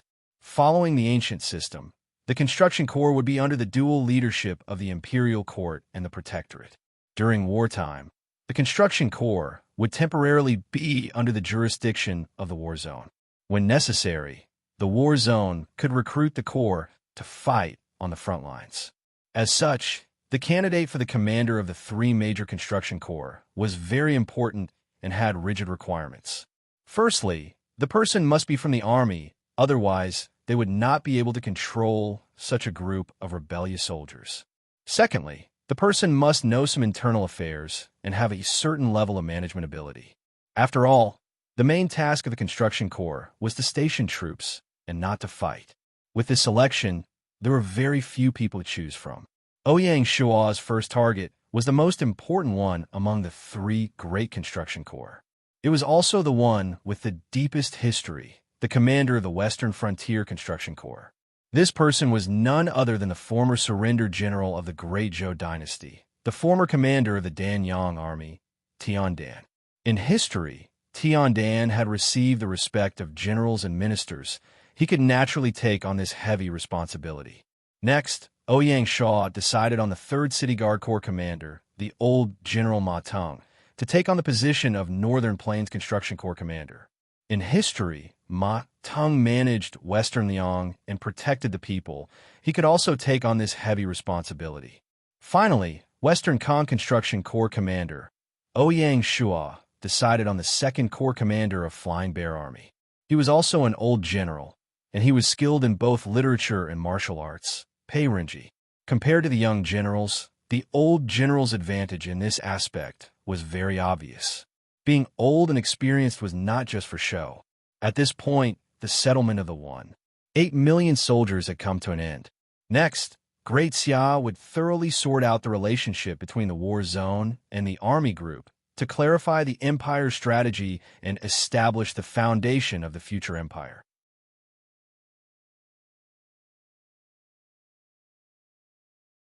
Chapter 1276. P.S. For the chief who tipped me before, add one more update. On December 25th, the eve of New Year's Eve, the Great Xia Army ushered in its biggest reorganization. The Jiangyi military region was established. The Blind Divine Guards, Imperial Guards, Jinwu Guards, Imperial Guards, Yulin Royal Guards, City Guards, Royal Navy, and Nanjiang Navy were responsible for guarding the entire capital region. Specifically, the Divine Guards were Ouyang Shua's personal guards, the Imperial Guards were responsible for guarding the inner palace, the Jinwu Guards were responsible for guarding the treasury, and the Imperial Guards were responsible for guarding the capital. Ouyang Shua's personal guards were naturally under the Divine Guards. The Yulin Royal Guards were responsible for guarding the 5 provinces of Sichuan, Northern Sichuan, Southern Hunan, Jiangchuan, and Minnan. Each province was garrisoned with a corps headquartered in Xuanzhou. In addition, Yizhou County, which was across the sea from Minnan Province, was also included in the Yulin Royal Guards defense area. The 5 provinces formed an outer line of defense that spanned across the east and west to guard the periphery of the capital region. The City Guard were responsible for guarding Beihai City, Milan Fortress, Yunnan, Southern Sichuan, and Lingnan provinces. The corps headquarters was located in Tianjing City, the administrative center of Southern Sichuan Province. The 3 provinces formed a central line of defense to guard the core area of the capital region. The Imperial Navy was responsible for guarding the Bibu Bay and guarding the sea gate of the capital. Its headquarters was located in Beihai City. The Nanjiang Navy was responsible for guarding the entire Jiangnan River. Its headquarters was located at Poyang Lake. The Jiangyi military region included all the direct armies of the empire. It was the strongest and most reliable military force to guard the Jiangyi region and the imperial power. It was also the stabilizing force of the empire. Because of this, Ouyang Shua would personally serve as the honorary commander of the Jiangyi military region. There was no military command department, and the Privy Council would manage the daily military affairs. The Southeast Military Region was renamed the Central Plains Military Region. The Leopard Army, Xiangjiang Army, Yingzhou Corps, and the Coastal Fleet were responsible for guarding the entire Central Plains, especially the defense of the eastern coastal area. The Brave Tiger Army, led by Sun Bin, was withdrawn from the Southeast Military Region. Specifically, the Leopard Army was responsible for guarding the 5 coastal provinces of Beijiang, Jingdu, Ludong, Donghai, and Jiangnan. Its headquarters was located in Jianya. The Xiangjiang Army was renamed the Central Plains Military Region. It was responsible for guarding the 5 inland provinces of Guangxi, Hedong, Zhongyan, Jingchu, and Anhui. Its headquarters was located in Luoyang. The Yingzhou Army was still guarding the Yingzhou province and was responsible for guarding the empire's Sea Gate. The Coastal Fleet was responsible for guarding the coastal waters of the Bohai Sea, the Yellow Sea, the East Sea, and the Dongying Sea. It was the strongest maritime security force of the empire. The headquarters was moved from the coastal port to the Jiaodong port. At the same time, the Binhai Fleet will set up naval bases in 7 major ports, namely Binhai Port, Haijin Port, Jiaodong Port, Haizhou Port, Shinshan Port, Zhoushan Port, and Pusan Port. Some bases were newly built, while others were directly upgraded from the original Great Zhou dynasty's naval bases. The Central Plains Theater of Operations with both land and sea was not only the backbone of the Imperium's Central Plains, but it was also a sharp sword that guarded the eastern region of the Imperium. He relieved Great General Han Xian of his duties as Commander-in-Chief of the Southeast War Zone and Commander of the Hidden Leopard Army and appointed someone else. The commander of the leopard troop was taken over by the general of the Northern Army, Yu Fei. Not long after the Mongolian War began, the imperial court had removed Yu Fei from his position as the commander of the Northern Frontier Army and promoted him to deputy commander Chen Yuqing. This time, Yu Fei was in charge of the hidden leopard army and guarding the coastal area of the Imperium. This showed how highly Ouyang Shuo regarded him. The former deputy commander of the Southeast War Zone, Sun Bin, was promoted to the commander of the Central Plains Theater of Operations. At the same time, according to the usual practice, Sun Bin would take the opportunity to step down from his position as the commander of the Brave Tiger Army. Unexpectedly, the commander of the 5th Legion, Li Xiuqing, was directly promoted to the commander of the Brave Tiger Army. This time, Li Xiuqing was directly promoted from a legion commander to the commander of a group army. It could be said that he had leaped through the Dragon's Gate and became the most dazzling existence among the young generals of the Great Xiao Army. This promotion of Li Xiuqing was Ouyang Shuo's recognition of Li Xiuqing's ability. Li Xiuqing's background in the era of firearms was also one of the factors that allowed him to be promoted. Compared to Chen Yuqing, the commander of the Northern Frontier Army, who shone brightly on the Mongolian battlefield, Li Xiuqing was stronger and not weaker. Of course, Li Xiuqing's background in the Brave Tiger Army was also one of the reasons why he could stand out among the other candidates. Ouyang Shuo also wanted to make use of this appointment to remind all the veteran generals of the Great Xiao Army, especially the group of veteran generals. In the army, seniority was never important. Instead, it depended on who could keep up with the times and focus on the future war. Those who were complacent would only have the fate of being eliminated. There was another rather interesting phenomenon in the Central Plains War Zone. That was the old unit of the War Zone commander, Sun Bin's Brave Tiger Army, was transferred out of the war zone. Instead, Han Xian's old unit, the Hidden Leopard Army, was left behind. Of course, this wasn't a coincidence. Instead, it was the result of meticulous planning. The purpose was to gradually separate the bloodline connection between the war zone commander and the subordinate troops. This was to prevent the war zone commander from being greedy for power, favoritism, and even having troops for himself. Although there weren't any signs of this in the army, Ouyang Shuo had to take precautions as soon as possible. Previously, the imperial court had already made similar arrangements in the African War Zone and the Southwest War Zone. It was the same for the following major war zones. This had become a convention and even a fixed system. The North Asian War Zone was established. The subordinate Fengxiang Army, the Northern Frontier Army, and the Northern Plains Construction Corps were responsible for guarding the northern border of the empire. They were responsible for guarding the Mongolian plains and defending against the invasion from the Romanov dynasty. The Fengxiang Army was stationed in the Northern Plains province. While the Northern Frontier Army was stationed in the Liaojin province, they also took care of the defense of the eastern part of the Northern Plains province.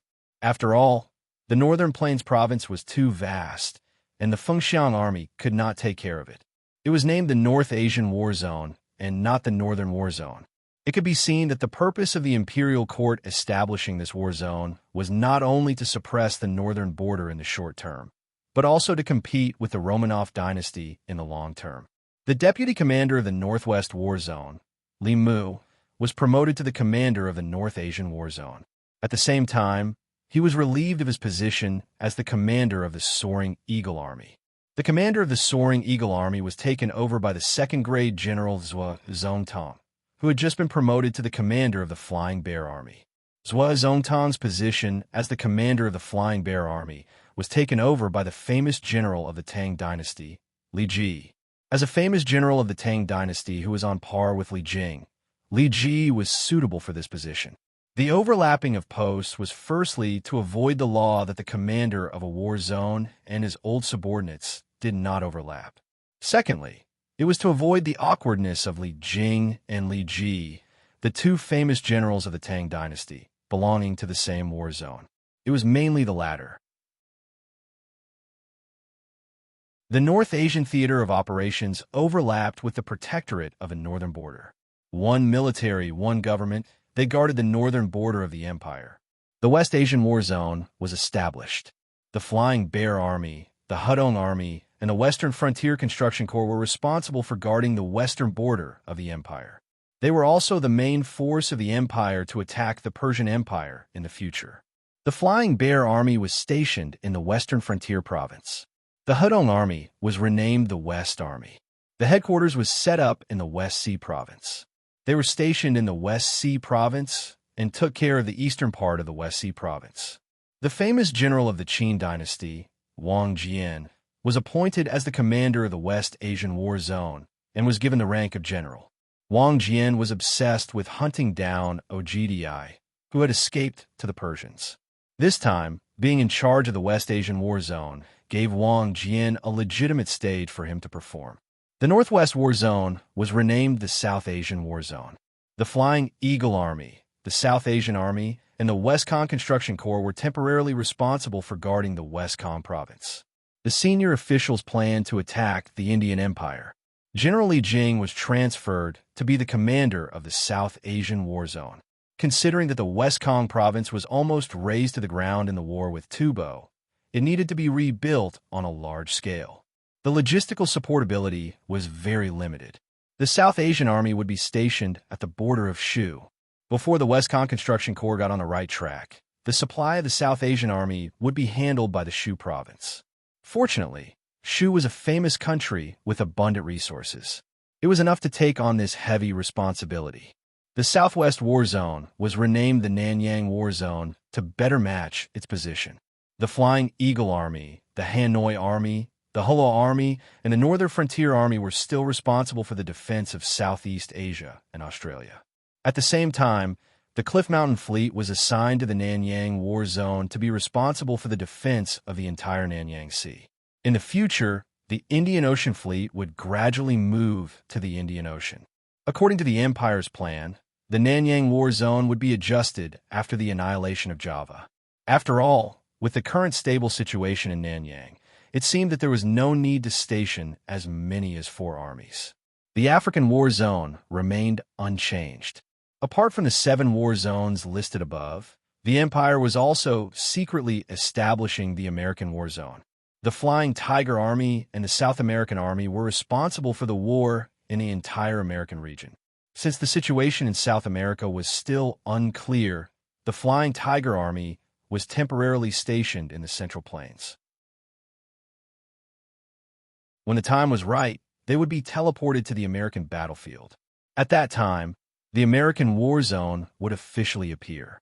General Han Xan, who had been relieved of his position as the commander of the Southeast War Zone, was the candidate for the commander of the American War Zone. The American continent was the second continent the Empire was focusing on after Africa. In the future, they would also face the threat of the Dawson Dynasty. Transferring Han Xin to be the commander of the American War Zone showed how much importance Ouyang Shua placed on him. Only a divine general with outstanding achievements like Han Xin could shoulder such a heavy responsibility. Bai Qi, Han Xin, and Li Jing were still Ouyang Shua's 3 biggest trump cards. They were arranged to the front lines of the empire to shoulder the most arduous war mission. After this major adjustment, the Grand Council also welcomed another round of adjustments. Before this, the Imperial Guards, City Guards, Yulin Royal Guards, as well as the Soaring Dragon Army, Tiger Army, Leopard Army, Soaring Eagle Army, Flying Bear Army, Greedy Wolf Army, and Fengxiang Army had a total of 10 commanders. After this round of adjustments, only the commanders of the 8 war zones could be appointed as the Grand Council Minister. Since the commander of the Jiangyi War Zone was Ouyang Shua, there were actually only 7 commanders assigned to the Grand Council. They were Bai Qi of the African War Zone, Han Xin of the American War Zone, Li Jing of the South Asian War Zone, Sun Bin of the Central Plains War Zone, Li Mu of the North Asian War Zone, Wang Jian of the West Asian War Zone, and Wu Qi of the Nanyang War Zone. Then there was Military Affairs Minister Du Ruhui and Navy Commander Zheng He. Hua Xiubing, Shi Wan Sui, Su De, Gu Thi, Meng Tian, and the other generals left the Grand Council. Even Ouyang Shua's most trusted Hua Xiubing couldn't make an exception. Ouyang Shua hoped that the system would be the system and not be easily overstepped or provoked. Even Ouyang Shua chose to be cautious. You're tuning in to the Warrior Lore YouTube channel. Don't forget to subscribe and join us on this journey to catch the most captivating stories.